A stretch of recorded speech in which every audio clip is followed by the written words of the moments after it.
അപ്പൊ എല്ലാവർക്കും നമസ്കാരം. ഹലോ. എല്ലാവരും കോഫിയൊക്കെ കുടിച്ച് എനർജി ആയിട്ട് വന്ന് നിൽക്കുന്ന ഒരു ടൈമാണ്. അപ്പൊ തന്നെ നമുക്ക് വളരെ എനർജറ്റിക് ആയിട്ട് തന്നെ ഈ ഒരു പ്രോസസ്സ്, അതായത് നമുക്കറിയാം ഈ ഒരു വിഷു, ഈ ഒരു സെലിബ്രേഷൻ ടൈമിൽ ഈ വരുന്ന 15th, ഈ മാസം 15th വിഷു സ്പെഷ്യൽ ആയിട്ട് റിലീസാകാൻ പോകുന്ന മൂവിയാണ് ഒരു ദുരൂഹ സാഹചര്യത്തിൽ എന്ന് പറയുന്ന മൂവി. അപ്പൊ ഈ ഒരു സെലിബ്രേഷൻ, ഈ വിഷു നമുക്കൊന്ന് ദുരൂഹമായിട്ട് സെലിബ്രേറ്റ് ചെയ്താലോ എന്നുള്ള ചോദ്യത്തിന് ആൻസർ തരാനാണ് എല്ലാവരും ഇവിടെ വന്നിരിക്കുന്നത്. അപ്പോ ഓൾറെഡി ഈ ഒരു സിനിമയുടെ ട്രെയിലർ ലോഞ്ച് ആണെങ്കിലും നമ്മൾ ലുലുവില് ട്രെയിലർ ലോഞ്ച് ചെയ്തിട്ടുണ്ടായിരുന്നു. അപ്പൊ അവിടെ നമ്മുടെ മീഡിയ സുഹൃത്തുക്കൾ എല്ലാവരും അവിടെ ഉണ്ടായിരുന്നു. ആ ടൈമിൽ എനിക്ക് തോന്നുന്നു നമ്മുടെ സജിന്റെയും ചാക്കോഷിന്റെയും ഒക്കെ ഡാൻസ് എല്ലാവരും കണ്ടിട്ടുണ്ടായിരുന്നു അല്ലേ? യെസ്. അപ്പൊ എല്ലാവരും കണ്ടിട്ടുണ്ടായിരുന്നു. അപ്പൊ ഇപ്പൊ നമുക്ക് ഇവരുടെ സോങ്സ് ഉണ്ട്, അതുപോലെ തന്നെ ട്രെയിലറും ഒരു പുതിയ ടീസറും കൂടെ നമ്മൾ ഇന്ന് ഇവിടെ റിലീസ് ചെയ്യാൻ പോവുകയാണ്. അപ്പോൾ തീർച്ചയായിട്ടും അതിന്റെ ഏറ്റവും വലിയൊരു കാര്യം ചെറിയ ഓൺ ദ കേക്ക് എന്ന് പറയുന്നത് എന്താണെന്ന് ചോദിച്ചു കഴിഞ്ഞാൽ, ഇതിന്റെ പ്രൊഡക്ഷൻ പറയുവാണെങ്കിലും ഉദയ പിക്ചേഴ്സും മാജിക് ഫ്രെയിംസും കൂടെ ഒരുമിച്ചാണ് ഇതിന്റെ ഒരു പ്രൊഡക്ഷൻ. അതൊരു വലിയൊരു കാര്യമാണ്. അതിന്റെ ഒക്കെ ഡീറ്റെയിൽസ് തീർച്ചയായിട്ടും നമുക്ക് അറിയേണ്ടതായിട്ടുണ്ട്. അപ്പോൾ നമുക്ക് സ്റ്റേജിലേക്ക് ഇപ്പോ ഇവിടെ വന്നിരിക്കുന്ന എല്ലാവരെയും നമുക്ക് ഇൻവൈറ്റ് ചെയ്യാം. ചാക്കോച്ച വരൂ, ധൈര്യമായിട്ട് വരൂ. ടീച്ചർ നമ്മൾ ഇവിടെ ഇരുന്ന് തന്നെ നമുക്കത് ലോഞ്ച് ചെയ്യാം. Please on to the stage. Yes. ഇപ്പൊ ഇതില് ചാക്കോച്ചൻ ചെയ്യുന്ന സേതു എന്ന് പറഞ്ഞ കഥാപാത്രമാണ് അല്ലെ? തിരുനെല്ലി പഞ്ചായത്തിലെ ഒരു ജനകീയ ആരോഗ്യ കേന്ദ്രത്തിൽ ചുറ്റിപ്പറ്റി നടക്കുന്ന ഒരു കഥ എന്ന് വേണമെങ്കിൽ പറയാം. അവിടെ സേതു പിന്നെ ബാക്കിയുള്ള ക്യാരക്ടേഴ്സുമാണ് ഈ ഒരു മൂവി എന്ന് പറയുന്നത്. പിന്നെ ഇതിൽ കുറെ ദുരൂഹതകൾ ഉണ്ടെന്ന് ഞങ്ങൾ പ്രതീക്ഷിക്കുന്നു. ആണോ ചാക്കോച്ച? ഉറപ്പായിട്ടും ഉണ്ടെന്നാണ് പറയുന്നത്. അപ്പൊ ഈ വിഷു നമുക്ക് തൂക്കാം. പ്രത്യേകിച്ച് മലയാള സിനിമയെ പറ്റി പറയാം, ഇപ്പൊ നല്ലൊരു കാലം എന്ന് തീർച്ചയായിട്ടും പറയാം. അപ്പൊ അതുകൊണ്ട് തന്നെ നമുക്ക് ഈ വിഷു സെലിബ്രേറ്റ് ചെയ്യാം. സോ ഫസ്റ്റ് ഞാൻ ഈ സിനിമയെ പറ്റി കൂടുതൽ സേതു എന്നാണ് ചാക്കോച്ചന്റെ ക്യാരക്ടർ എങ്കിലും നമുക്ക് കൂടുതൽ അറിയാൻ വേണ്ടി ചാക്കോച്ചന്റെ മൈക്ക് കൊടുക്കാം. ചാക്കോച്ച പറയൂ. എല്ലാവർക്കും നമസ്കാരം. ഒരു ദുരൂഹ സാഹചര്യത്തിൽ, പേര് സൂചിപ്പിക്കുന്ന പോലെ ഒരുപാട് ദുരൂഹതകളുള്ള ഒരു സിനിമ തന്നെയാണ്. പക്ഷെ ആ ദുരൂഹതകൾ സാധാരണ നമ്മുടെ മലയാളികളുടെ ദൈനംദിന സംഭാഷണത്തിൽ വരുന്ന ഒരു വാക്കാണ്, അല്ലെങ്കിൽ യൂസ് ചെയ്യുന്ന ഒരു വാക്കാണ് ദുരൂഹ സാഹചര്യം എന്നുള്ളത്. കൂടുതലും ഗൗരവമേറിയ സാഹചര്യങ്ങളിലാണ് നമ്മൾ ആ വാക്ക് ഉപയോഗിക്കാറുള്ളത്. പക്ഷെ ഇതില് ഈ പടത്തിൽ ഈ ദുരൂഹ സാഹചര്യം എന്ന് പറയുമ്പോൾ അതില് ഗൗരവമേറിയ വിഷയത്തോടൊപ്പം തന്നെ നർമ്മവും അല്ലെങ്കിൽ ആക്ഷേപഹാസ്യവും, പിന്നെ പൊതുവെ നമ്മൾ കണ്ടിട്ടുള്ള രതീഷ് ബാലകൃഷ്ണ പൊതുവെ സിനിമകളിൽ നിന്നും എന്തെങ്കിലും വ്യത്യസ്തമായിട്ട് സാധനം ഉണ്ടെങ്കിൽ കുറച്ചും കൂടി ഒരു ആക്ഷൻ സീക്വൻസുകളും കൂടെ ഉള്ള ഒരു സിനിമയാണ് ഒരു ദുരൂഹ സാഹചര്യത്തിൽ. അപ്പൊ അതുകൊണ്ട് ഗൗരവമേറിയ സിനിമ എന്നതിനപ്പുറം അതിനോട് ഒരു നമ്മുടെ സമൂഹത്തിലെ പല കാര്യങ്ങളും ആക്ഷേപഹാസ്യ രൂപത്തിൽ പറയുന്ന, നർമ്മത്തിൽ കലർന്ന് പറയുന്ന, കുറച്ചുകൂടി ഇമോഷണൽ കോഷ്യന്റ് ഉള്ള ആക്ഷൻ സീക്വൻസുകളുള്ള ഒരു സിനിമയാണ് ഒരു ദുരൂഹ സാഹചര്യത്തിൽ. അതെല്ലാവർക്കും ഇഷ്ടപ്പെടുമെന്നുള്ള വിശ്വാസത്തിൽ അതിന് വേണ്ടിയിട്ടുള്ള എല്ലാ എഫേർട്ടും ഞങ്ങളെടുത്ത് ആത്മാർത്ഥമായിട്ട് ചെയ്തിട്ടുണ്ട്. കാരണം ഇതിന്റെ ഓരോ കോണ്ടന്റുകളും നമ്മൾ പുറത്തേക്ക് വിടുമ്പോൾ അതിന് കിട്ടുന്ന സ്വീകാര്യത എന്ന് പറയുന്നത് ഞങ്ങൾക്കൊരു വലിയൊരു ആശ്വാസവും ഒരു വിശ്വാസവും തരുന്നൊരു കാര്യമാണ്, ഒരു അക്സെപ്റ്റൻസ് എന്ന് പറയുന്നത്. അപ്പൊ അത് തീർച്ചയായിട്ടും 15-ാം തീയതി വിഷുക്കാലത്ത് തിയേറ്ററിൽ വരുമ്പോൾ അതിനേക്കാളും നല്ല രീതിയിൽ അത് ആൾക്കാരെ, പ്രേക്ഷകരെ എന്റർടൈൻ ചെയ്യിക്കും എന്നുള്ളൊരു വിശ്വാസവും, അത് ഒരു വിഷു കൈനീട്ടമായിട്ട് പ്രേക്ഷകർ സ്വീകരിച്ച് വിജയിപ്പിക്കും എന്നുള്ളൊരു പ്രാർത്ഥനയുമുണ്ട്. Thank you. അതുപോലെ തന്നെ ഞങ്ങൾ നേരത്തെ ഇന്റർവ്യൂ ചെയ്തപ്പോൾ ജാഫറൊക്കെ പറഞ്ഞൊരു കാര്യം, ഇതിലെ ഹെയർ സ്റ്റൈലിനെ പറ്റി ഞങ്ങൾ ചോദിച്ചു. വളരെ വ്യത്യസ്തമായിട്ടുള്ള ഒരു ഹെയർ സ്റ്റൈലാണ്. ആൻഡ് അപ്പൊ റോളിനെ പറ്റി ഒന്ന് പറയൂ ജാഫറിക്ക. അതായത് റോളിനെ കുറിച്ച് ഞാൻ പറഞ്ഞു, ഇപ്പൊ ഇതല്ല, അവിടെയല്ല ഇത്. ഇത് എൻ്റെ പേര് ഈ സിനിമയിൽ ജാഫർ ഖാൻ തന്നെയാണ്. ഇടുക്കിക്കാരൻ തന്നെയാണ് ഈ സിനിമയിൽ ഞാൻ. പിന്നെ എനിക്ക് ഡയറക്ടർ ആദ്യം ഒരു പടത്തിൽ അദ്ദേഹത്തിൻ്റെ കൂടെ കനകം കാമിനി കനകം അതിനകത്ത് അഭിനയിച്ച ഒരു പരിചയമുണ്ട്. അതുകൂടാതെ ആ ടൈം തൊട്ട് എനിക്ക് കുറച്ച് ആത്മബന്ധമുണ്ട്. പിന്നെ നമ്മുടെ സ്റ്റീഫൻ സാറ് എനിക്ക് ഇടയ്ക്കിടയ്ക്ക് പടം തരുന്ന ഒരാളാണ്. അദ്ദേഹം എല്ലാവരും ആലോചിച്ച് ഒതുക്കി. അതുപോലെ തന്നെ നമ്മുടെ നായകൻ സാറും എല്ലാം കൂടി വിളിച്ചിട്ടാണ് എല്ലാവരും കൂടെ ആലോചിച്ച് പറയ്ക്കുകയാണ് ഞാൻ ഈ സിനിമയിൽ ചെയ്തത്. എനിക്കൊരു നല്ല വേഷമാണ് ഇതിനകത്ത് തന്നിരിക്കുന്നത്. ഇത് നിങ്ങൾ കണ്ടതിനകത്ത് നിന്ന് നിങ്ങൾക്ക് മനസ്സിലാക്കാൻ പറ്റും. ഞാൻ ഇത്രയും കൂടുതലായിട്ടൊരു സിനിമ എന്ന് പറഞ്ഞാൽ ഞാൻ മെയിൻ ചെയ്യുന്ന ഒരു 3-4 പടം ഇറങ്ങിയിട്ടുണ്ട്, അതല്ല ഞാൻ പറഞ്ഞത്. അല്ലാതെ ഇങ്ങനത്തെ വലിയ പടത്തിൽ എനിക്ക് ഏറ്റവും കൂടുതൽ അദ്ദേഹത്തിൻ്റെ കൂടെ തന്നെ നിന്ന് ചെയ്യാൻ പറ്റിയ ഒരു സിനിമയാണ് ഒരു സാഹചര്യത്തിൽ. അദ്ദേഹം എന്നെ അവിടെ കൊണ്ടുപോയി കഴിഞ്ഞിട്ട് ഇതുപോലെ ഹെയർ സ്റ്റൈലൊക്കെ മാറ്റി വേറൊരു രൂപത്തിലേക്കാക്കി മാറ്റി. എന്നിട്ട് എന്നോട് പറഞ്ഞു ഇന്ന പോലെയൊക്കെ ചെയ്യണമെന്ന് പറഞ്ഞു. അദ്ദേഹം പറഞ്ഞ പോലെയൊക്കെ ചെയ്തു വെച്ചിട്ടുണ്ട്. അപ്പം ഒരു സാഹചര്യത്തിൽ വിഷുവിന് ഇറങ്ങുകയാണ്. അപ്പം എല്ലാവരും ഈ പടം കാണണം, കണ്ട് ഞങ്ങളെ സഹായിക്കണം എന്നാണ് എൻ്റെ സൈഡിൽ നിന്ന് ഞാൻ പറയുന്നത്. എല്ലാവരും, നിങ്ങളും മീഡിയക്കാരെല്ലാവരും, എല്ലാ നാട്ടുകാരും ഇവിടെ ഈ പടം വിജയിപ്പിക്കണമെന്ന് പറയുന്നു. അടുത്ത റൗണ്ടിൽ ഞാൻ പറഞ്ഞാൽ പോലെ ഇനി എന്നെ പറയണമെന്ന് പറഞ്ഞു. പറയാനുള്ള ശരി. അപ്പൊ തീർച്ചയായിട്ടും ഈ പറയുന്ന 15-ാം തീയതി ഞങ്ങൾ ഉണ്ടാവും ഫസ്റ്റ് ഡേ ഫസ്റ്റ് ഷോയ്ക്ക്. ഞങ്ങൾ എല്ലാവരും അത് തന്നെ ശംഭു രണ്ടാമത്തെ പ്രാവശ്യം തിരിക്കുന്നതല്ലേ? എന്റെ ദൈവം ഇതെല്ലാവരും കേട്ടില്ലേ? കുഴപ്പമില്ലല്ലോ. കേട്ടില്ലേ? കുഴപ്പമില്ല. ഓക്കെ സജിൻ പറയും. എല്ലാവർക്കും നമസ്കാരം. രതീഷന്റെ ഒപ്പം വർക്ക് ചെയ്യാന്നുള്ള എൻ്റെ ഒരു ഭയങ്കര ഭാഗ്യമുള്ളൂ. ഞാൻ ഭയങ്കര ആഗ്രഹിച്ചൊരു സംഭവമായിരുന്നു. അപ്പോൾ ഈ പടത്തിലോട്ട് എന്നെ ഇൻവൈറ്റ് ചെയ്യണത് ചാക്കോച്ചനാണ്. അപ്പോൾ ഒരു ബക്കറ്റ് ലിസ്റ്റിലുള്ള ഡയറക്ടറാണ് രതീഷാണ്. രതീഷന്റെ പടമാണെങ്കിലും നാത്തൻ കേസോട്, ആൻഡ്രോയിഡ് കുഞ്ഞപ്പൻ, കനക കാമിനി കലം, ഇതൊക്കെ എൻ്റെ ഇഷ്ടപ്പെട്ട സിനിമകളാണ്. അന്നോട്ട് രതീഷന്റെ ഒപ്പം വർക്ക് ചെയ്യണമെന്ന് ഒരു ആഗ്രഹം ഉണ്ടായിരുന്നു. അതിന് സംഭവിച്ചു. അത് ലിസിൻ ചേട്ടൻ്റെ ഒപ്പം ഞാൻ ആദ്യമായിട്ടാണ് വർക്ക് ചെയ്തത്. ഞാനൊരു ഡയറക്ടേഴ്സ് ആക്ടറാണെന്നാണ് ഞാൻ വിശ്വസിക്കുന്നത്. അപ്പോൾ ഈ പടത്തിൽ ഭയങ്കര എളുപ്പമായിരുന്നു. രതീഷേട്ടൻ പറയുന്ന പോലെ അല്ലെങ്കിൽ പുള്ളി അത് അഭിനയിച്ച് കാണിച്ചു തരും. അപ്പോൾ അത് ഭയങ്കര സിമ്പിളായിരുന്നു, കുറച്ചും കൂടി എളുപ്പമായിരുന്നു. അതുപോലെ തന്നെ നിങ്ങൾ സോങ്ങുകളൊക്കെ കണ്ടിരുന്നു. ഇതിലെ സോങ് ഞാൻ ആൽക്കലി എന്നുള്ള സോങ് നിങ്ങൾ കണ്ടിട്ടുണ്ടാവുമെന്ന് പ്രതീക്ഷിക്കുന്നു. അതിൽ ചാക്കോച്ചിനെ ഞാൻ ഡാൻസ് പഠിപ്പിക്കുന്ന ഒരു എപ്പിസോഡൊക്കെ ഉണ്ട്. അപ്പോൾ അതൊക്കെ ഒരു ചെറിയ റിസ്ക് ആയിരുന്ന പരിപാടികളൊക്കെ ആയിരുന്നു. അപ്പോൾ അതുകൊണ്ട് 15-ാം തീയതി പടം വരുന്നുണ്ട്. എൻ്റെ ക്യാരക്ടറിന്റെ പേര് ഇതിൽ രാജേന്ദ്ര പ്രസാദ് എന്നാണ്. അപ്പോൾ അതിനെക്കുറിച്ച് പറയുകയാണെങ്കിൽ ഈ പടത്തിൽ ഒരു പോയിന്റിൽ ഈ ക്യാരക്ടറിന്റെ കാല് ഇഞ്ചുറിയോ. അപ്പൊ അതിനുശേഷം ത്രൂ ഔട്ട് അത് മെയിൻറ്റെയിൻ ചെയ്തിട്ടാണ് ആ ക്യാരക്ടറിന്റെ ആർക്ക്. അപ്പോൾ റിയലായിട്ട് അത് ഷൂട്ട് ചെയ്ത് തൊട്ട് മുന്നേ എൻ്റെ കാല് ശരിക്കും ഇഞ്ചുറി ആയി ഷൂട്ട് ചെയ്യുന്ന സമയത്ത്. ഒരു എയർലൈൻ ആക്സിഡന്റ് ഉണ്ടായിരുന്നു. അപ്പൊ അത് വെച്ചിട്ടാണ് പിന്നെ ത്രൂ ഔട്ട് പിന്നെ അഭിനയിച്ചത്. അപ്പൊ അങ്ങനെയൊക്കെയുള്ള കുറച്ച് ദുരൂഹ സാഹചര്യങ്ങൾ ആ പടത്തിലുണ്ടായിരുന്നു. അപ്പൊ വേറെ പടമാണെന്നെങ്കിൽ അപ്പൊ തന്നെ പാറ്റിപ്പ് പറഞ്ഞ് ഇദ്ദേഹത്തിന്റെ ചികിത്സ എല്ലാം കഴിഞ്ഞിട്ട് പിന്നെ ഒരു 6 മാസം കഴിഞ്ഞ് 8 മാസം കഴിഞ്ഞാൽ തുടങ്ങും. പക്ഷെ അതൊക്കെ ഇവരെല്ലാം കൂടി അങ്ങനെ അത് ചെറിയ പരിക്കായതുകൊണ്ട് കുഴപ്പമില്ല. ഫസ്റ്റ് ഡേ തന്നെയാണ് സംഭവിച്ചത്. അപ്പൊ അതുകൊണ്ട് 4 ദിവസം ഒരു 5 ദിവസം റെസ്റ്റ് ചെയ്തതിനു ശേഷം ബാക്കി ഷൂട്ട് ചെയ്തു. അപ്പൊ അങ്ങനെയാണ്. പിന്നെ എല്ലാവരുടെയും ഭയങ്കര ഡിഫറെന്റ് ലുക്കാണ്. രതീഷന്റെ പടത്തിലൊക്കെ അങ്ങനെയാണ്. എന്നെയൊക്കെ കാണാത്ത രീതിയിലാണ് ക്ലീൻ ഷേവ് ചെയ്തൊരു മാർക്കൊക്കെ ഉണ്ട്, ഒരു പാച്ചൊക്കെ ഉണ്ട്. അതുപോലെ തന്നെ ജാഫർക്കട നേരത്തെ പറഞ്ഞ പോലെ ഹെയർ സ്റ്റൈല്, ചാക്കോച്ചന്റെ ആണെങ്കിലും എല്ലാവരും രതീഷന്റെ ഒക്കെ ആണെങ്കിലും. പിന്നെ ഒരു ഇതിൽ 4 ഡയറക്ടേഴ്സിന്റെ ഒപ്പം വർക്ക് ചെയ്യാൻ പറ്റി. രതീഷ് ബാലകൃഷ്ണ പൊതുവാൾ, ദിലീഷ് പോത്തൻ, രാജേഷ് മാധവൻ, ചിദംബരം, ഇവരൊപ്പം വർക്ക് ചെയ്യാൻ പറ്റി. വളരെ സന്തോഷമുണ്ട്. എന്തായാലും 15-ാം തീയതി സിനിമ വരികയാണ്. എന്തായാലും അടിപൊളി സിനിമ ആയിരിക്കും എന്ന് വിചാരിക്കുന്നു. Thank you. തീർച്ചയായിട്ടും താങ്ക് യു. അതുപോലെ തന്നെ എടുത്തു പറയേണ്ട ഒരു കാര്യമാണ് ഉദയ പിക്ചേഴ്സും മാജിക് ഫ്രെയിംസും കോംബോ. രണ്ട് ഇതും കൂടെ ഒരുമിച്ചാണ് ഒരു പ്രൊഡക്ഷൻ എന്ന് പറയുന്നത്. തീർച്ചയായിട്ടും ഞങ്ങൾക്ക് അത് അറിയേണ്ടിയിരിക്കുന്നു. അതൊരു വലിയൊരു കാര്യം തന്നെയാണ്. പറയുന്നത് ചാക്കോച്ചൻ തന്നെയാണ് ഈ പ്രോജക്റ്റ് എൻ്റെ അടുത്തേക്ക് പറഞ്ഞു വിട്ടത്. അപ്പം തീർച്ചയായിട്ടും ചാക്കോച്ചനായിട്ട് അസോസിയേറ്റ് ചെയ്യാൻ സാധിച്ചതിൽ വളരെയധികം സന്തോഷമുണ്ട്. എൻ്റെ സിനിമാ ജീവിതത്തിൽ എൻ്റെ ഫസ്റ്റ് സിനിമയായിട്ടുള്ള ട്രാഫിക്കിലേക്ക് ചെയ്യാൻ വരുമ്പോൾ അന്ന് മുതലുള്ള ബന്ധമാണ് ചാക്കോച്ചനുമായിട്ട്. അപ്പോൾ ഈ സിനിമയുടെ ഡയറക്ടറും ചാക്കോച്ചനും തമ്മിലുള്ള സൗഹൃദത്തിൽ തന്നെയാണ് ഈ സിനിമ സ്റ്റാർട്ട് ചെയ്യുന്നത്.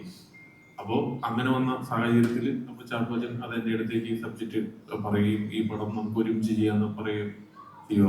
അപ്പോൾ അത് വളരെയധികം സന്തോഷമുണ്ട്. അപ്പോൾ ഒരു വളരെയധികം ഡിഫറെൻ്റ് ആയിട്ടുള്ളൊരു സിനിമയാണ്. കാരണം എല്ലാ ആർട്ടിസ്റ്റുകളുടെ ഒരു മാക്സിമം പെർഫോമൻസ് ഈ സിനിമയിൽ കാണാനായിട്ട് സാധിക്കും. ഇപ്പോൾ ചാക്കോച്ചനാണെങ്കിലും വളരെ ഡിഫറെൻ്റ് ആയിട്ടുള്ളൊരു, കഴിഞ്ഞ പടമാണെങ്കിലും ചാക്കോച്ചനും രതീഷും തമ്മിലുള്ള ഒരു പടത്തിൽ ചാക്കോച്ചൻ്റെ ഒരു വേറിട്ട ഒരു ക്യാരക്ടറായിരുന്നു. അപ്പോൾ എന്ന് പറഞ്ഞ പോലെ ചാക്കോച്ചനായിക്കോട്ടെ, സജിനായിക്കോട്ടെ, ജാഫർ കെ ആയിക്കോട്ടെ, എല്ലാവരുടെയും ഒരു വേറിട്ട ഒരു പെർഫോമൻസ് ഈ സിനിമയിൽ നന്നായിട്ട് മാക്സിമം ആ ഡയറക്ടർ എടുത്തിട്ടുണ്ട്. പ്രേക്ഷകർക്ക് മുന്നിൽ കൊണ്ടുവരാനായിട്ട് സാധിക്കും. ഇപ്പോൾ വിഷു ദിനത്തിലാണ് ഈ സിനിമ റിലീസാവുന്നത്. അതായത് സിനിമയുടെ ഏറ്റവും നല്ലൊരു കാലഘട്ടത്തിൽ മാർച്ച് 18-ാം തീയതി മുതൽ സിനിമകൾ ഇഞ്ഞ് ഇറങ്ങിക്കഴിഞ്ഞാൽ എല്ലാ സിനിമകളും ഹിറ്റായിട്ട് പോയിക്കൊണ്ടിട്ടിരിക്കുകയാണ്. അപ്പം ആ കൂടെ ഇപ്പൊ ലാസ്റ്റ് മോഹിനിയാട്ടായിക്കോട്ടെ, വാഴ 2 ആയിക്കോട്ടെ, എല്ലാം ഗംഭീര കളക്ഷനിൽ പോവാണ്. ഇനി ടൊവിനോയുടെ പടം ഇറങ്ങുന്നു, കൂടെ നമ്മൾ ഇറങ്ങുന്നു. അപ്പം വെക്കേഷൻ ടൈമാണ്, ഇപ്പൊ സിനിമയ്ക്ക് വേണ്ടിയിട്ട് എല്ലാവരും കാത്തിരിക്കുന്ന ഒരു സമയം കൂടെയാണ്. അപ്പം ആ കാലഘട്ടത്തിൽ തന്നെ, അല്ലെങ്കിൽ ഈ വിഷു ദിനത്തിൽ തന്നെ ഈ സിനിമ കൊണ്ടിറക്കാൻ പറ്റുന്നത് വളരെ സന്തോഷമുള്ള ഒരു കാര്യമാണ്. Thank you. ശരണ്യ നേരത്തെ ഇന്റർവ്യൂവിൽ പറഞ്ഞൊരു കാര്യമുണ്ട്. അതായത് ഒരുപാട് ചാക്കോച്ചനൊക്കെ ഒരുപാട് സിനിമകൾ കാണുമ്പോഴൊക്കെ മൈൻഡിൽ ഉണ്ടായിരുന്നു I want to work with him എന്ന്, അല്ലെങ്കിൽ കൂടെ അഭിനയിക്കണം എന്നൊക്കെ. അത് ഇപ്പൊ അത് ശരി, ആ ഒരു ഡ്രീം കം ട്രൂ വന്നപ്പോഴുള്ള ഒരു ഫീൽ എങ്ങനെ ഉണ്ടായിരുന്നു? എല്ലാവർക്കും നമസ്കാരം. ആക്ച്വലി ചാക്കോച്ചനെ നമ്മളിപ്പോഴും ആസ് ആൻ ഓഡിയൻസ് നമ്മളിപ്പോഴും കണ്ട് ആസ്വദിക്കുകയായിരുന്നു ചെയ്തുകൊണ്ടിരുന്നത്. അപ്പോൾ we use to personally romanticize, visually romanticize നമ്മുടെ സ്വന്തം ആളെന്നുള്ള രീതിയിലാണ് കൊണ്ടുപോയിക്കൊണ്ടിരുന്നത്. അപ്പോൾ ഓൾ ഓഫ് എ സഡൻ പെട്ടെന്നാണ് fortunately I got this opportunity to work with him. അപ്പോൾ ഫസ്റ്റ് ടൈം നേരിട്ട് കാണുമ്പോൾ ഭയങ്കര അയ്യോ ദിസ് ഇസ് ടു ഫാസ്റ്റ് എന്നുള്ള രീതിയായിരുന്നു.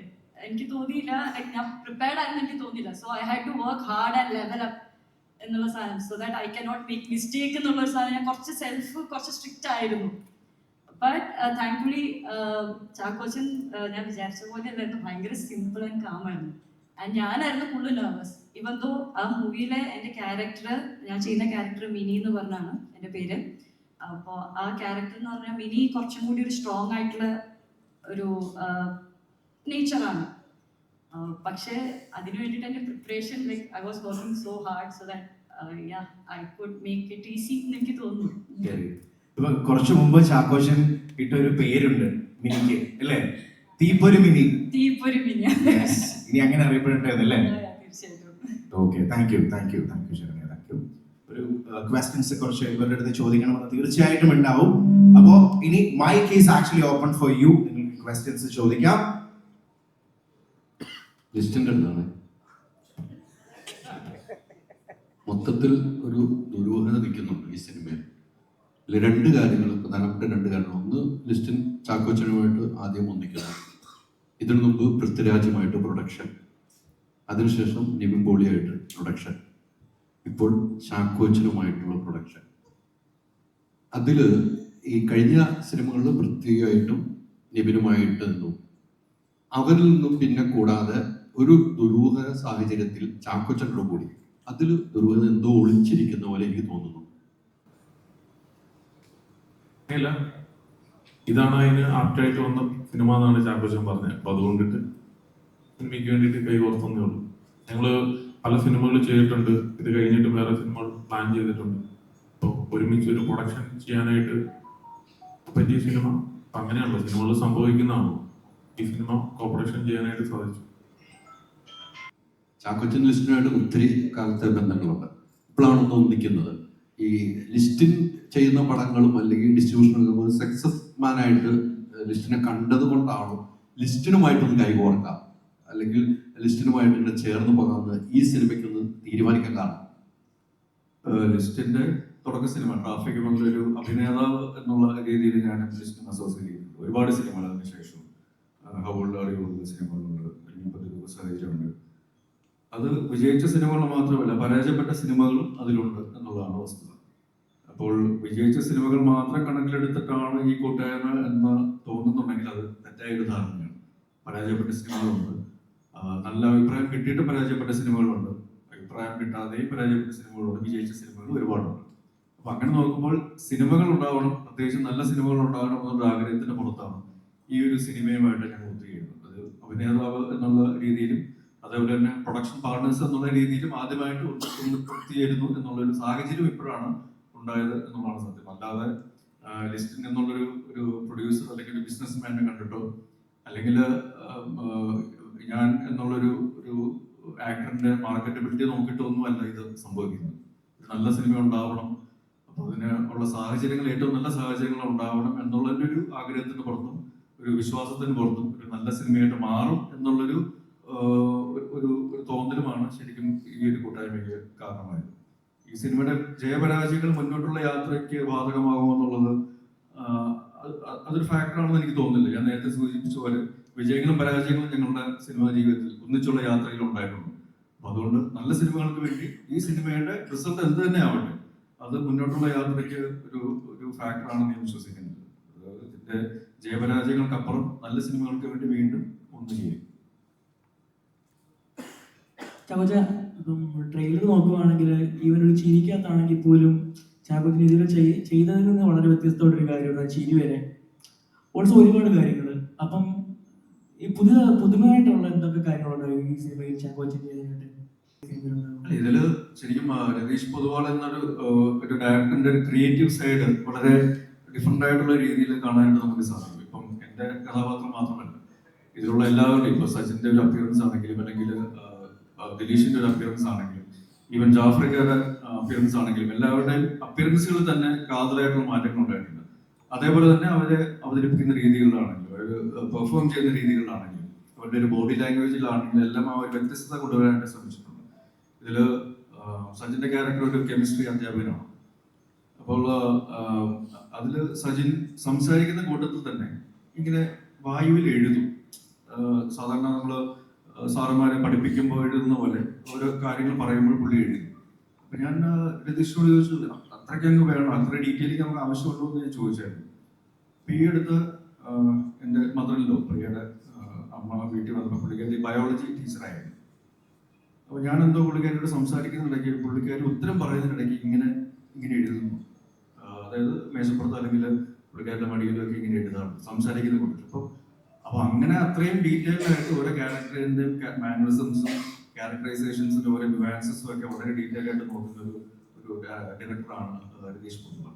അത് എല്ലാ കഥാപാത്രങ്ങളിലും അങ്ങനത്തെ ഡീറ്റെയിലിങ്ങുകൾ, അല്ലെങ്കിൽ നമ്മുടെ ഡെയിലി ലൈഫിൽ കാണുന്ന ക്യാരക്ടേഴ്സിന്റെ ആൾക്കാരുടെ ചെറിയ ചെറിയ ക്യാരക്ടറൈസേഷൻസ് പോലും നമ്മൾ കണ്ടിട്ടില്ലെങ്കിൽ പോലും അദ്ദേഹം കണ്ടിട്ടുണ്ട്. അത് വളരെ ഓർഗാനിക് ആയിട്ട് ഈ സിനിമയിലെ കഥാപാത്രങ്ങളിലായിട്ട് കൊണ്ടുവരാൻ ശ്രമിച്ചിട്ടുണ്ട്.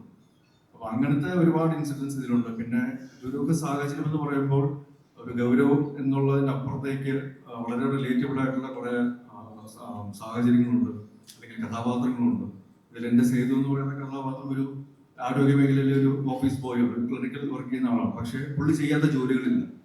പുള്ളിയെ എല്ലാ തരത്തിലും എല്ലാ ആൾക്കാരും ചൂഷണം ചെയ്യാറുണ്ട്. ജോലി സ്ഥലത്താണെങ്കിലും, സുഹൃത്തുക്കളാണെങ്കിലും, അല്ലെങ്കിൽ പരിചയക്കാരാണെങ്കിലും, ബന്ധുക്കളാണെങ്കിലും എല്ലാവരും ചൂഷണം ചെയ്യാറുണ്ട്. അപ്പം അങ്ങനെ ചൂഷണം ചെയ്യപ്പെടുന്ന ഒരു സൊസൈറ്റി, ഒരു മേഖലയിലുള്ള ഒരാളുടെ ഒരു സമൂഹത്തിലെ ഒരു സ്ട്രാറ്റയുടെ ഒരു റെപ്രസെന്റേറ്റീവ് ആണ് ചിലപ്പോൾ സേതു.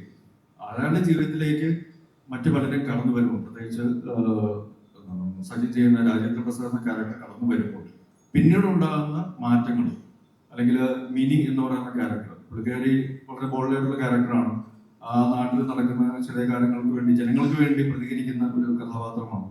ഇവരെ എല്ലാവരും എങ്ങനെയാണ് സേതുവിന്റെ ജീവിതത്തിലെ മാറ്റങ്ങൾ കൊണ്ടുവരുന്നത് എന്നുള്ളത് ഹാസ്യരൂപേണയും അല്ലെങ്കിൽ ആക്ഷേപഹാസ്യത്തിന്റെ രൂപത്തിൽ കുറച്ച് ഇമോഷണലായിട്ട്, കുറച്ച് ആക്ഷൻ ഓറിയന്റഡ് ആയിട്ട് പറഞ്ഞു പോകുന്ന സിനിമയാണ് ഒരു ദുരൂഹ സാഹചര്യം. അതിൽ ഈ കഥാപാത്രങ്ങളെ വ്യത്യസ്തമായ രീതിയിൽ, അത് രസകരമായിട്ടുള്ള രീതിയിൽ, ഇമോഷണലായിട്ടുള്ള രീതിയിൽ അവതരിപ്പിക്കാനായിട്ട് രതീഷ് പൊതുവാൾ എന്ന സംവിധായകനും തിരക്കഥാകൃത്തിനും സാധിച്ചിട്ടുണ്ട് തന്നെയാണ് ഞാൻ വിശ്വസിക്കുന്നത്.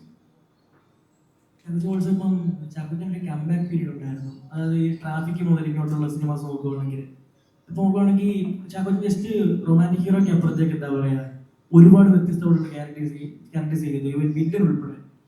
അപ്പം ഇതിനുള്ള കോൺഫിഡൻസ് എവിടെ ക്ലീഷേഴ്സ് എല്ലാം പൊളിച്ചെടുക്കണമെന്നൊക്കെ തുടങ്ങിയത്? ഇടക്കാലത്ത് സിനിമയിൽ നിന്ന് മാറി നിന്നപ്പോഴാണ് പ്രേക്ഷകർ എന്നതോളം സ്നേഹിക്കുന്നുണ്ട് എന്നുള്ള തിരിച്ചറിവുണ്ടാകുന്നത്. അപ്പൊ അത് തുടക്കകാലത്ത് സിനിമയെ സ്നേഹിക്കാതെ ആഗ്രഹിക്കാതെ വന്ന ഒരാളാണ് ഞാൻ. അത് ആ സ്നേഹം, പ്രേക്ഷകർ എന്നോടുള്ള സ്നേഹം തിരിച്ചറിയുകയും അത് തിരിച്ചു കൊടുക്കുക എന്നുള്ളത് നല്ല കഥാപാത്രങ്ങളുടെയും സിനിമകളുടെയും ആവണം എന്നുള്ള തിരിച്ചറിവിന്റെ പുറത്താണ് വ്യത്യസ്തമായ കഥാപാത്രങ്ങൾക്ക് വേണ്ടിയുള്ള അന്വേഷണവും ശ്രമവും യാത്രയും തുടങ്ങിയത്. ഒരു 5-6 കൊല്ലങ്ങളായിട്ട് ചെയ്യുന്ന സിനിമകൾ, വ്യത്യസ്തമായ സിനിമകളും അല്ലെങ്കിൽ കഥാപാത്രങ്ങളും കുറച്ചുകൂടെ ആഘോഷിക്കപ്പെടുന്നുണ്ടെങ്കിൽ, പക്ഷെ അതിനുള്ള ശ്രമങ്ങൾ എത്രയോ വർഷങ്ങൾക്ക് മുമ്പ് തുടങ്ങിയതാണ്. ചെറിയ ക്യാരക്ടറുകളിലൂടെ അല്ലെങ്കിൽ ചെറിയ റോളുകളിലൂടെ ആണെങ്കിലും എല്ലാം. ട്രാഫിക്കൊക്കെ അങ്ങനത്തെ രീതിയിൽ ഒരു കഥാപാത്രത്തെ ഒരു ക്യാരക്ടർ അല്ലെങ്കിൽ ഇമേജ് ചേഞ്ചിന് വേണ്ടി ഒരുപാട് സഹായിച്ചിട്ടുള്ള ഒരു സിനിമയാണ്. അങ്ങനെ ഒരുപാട് സിനിമകൾ കുറെ നെഗറ്റീവ് ഷെയ്ഡ്സ് ഉള്ള ക്യാരക്ടേഴ്സ് ചെയ്തിട്ടുണ്ട്. ഹ്യൂമർ ചെയ്യാതെ ഞാൻ ഹ്യൂമർ ചെയ്തിട്ടുണ്ട്. അപ്പോൾ അതൊക്കെ പാളിപ്പോയിട്ടുണ്ട്. എന്നാൽ അങ്ങനത്തെ ഒരു ട്രയൽ ആൻഡ് എറർ പ്രോസസ്സ് കഴിഞ്ഞിട്ട് ഒരു വളരെ പതുക്കെയാണ് ട്രാൻസ്ഫോർമേഷൻ നടന്നത്. അല്ലാതെ ഒരു സുപ്രഭാതത്തിൽ പെട്ടെന്ന് ഭയങ്കരമായിട്ട് മാറ്റം ഉണ്ടായി വന്ന ഒരാളാണ് ഞാൻ. അതിന്റെ പുറകിൽ കുറെ അധ്വാനങ്ങളുണ്ട്, കുറെ തിരസ്കാരങ്ങളുണ്ട്, പരാജയങ്ങളുണ്ട്, വിജയങ്ങളുണ്ട്, എല്ലാം അതിന്റെ ഭാഗമാണ്. താങ്ക് യു ചാക്കോച്ച. Next question. സജിൻ ബ്രോ, നമസ്കാരം. നമസ്കാരം ബ്രോ.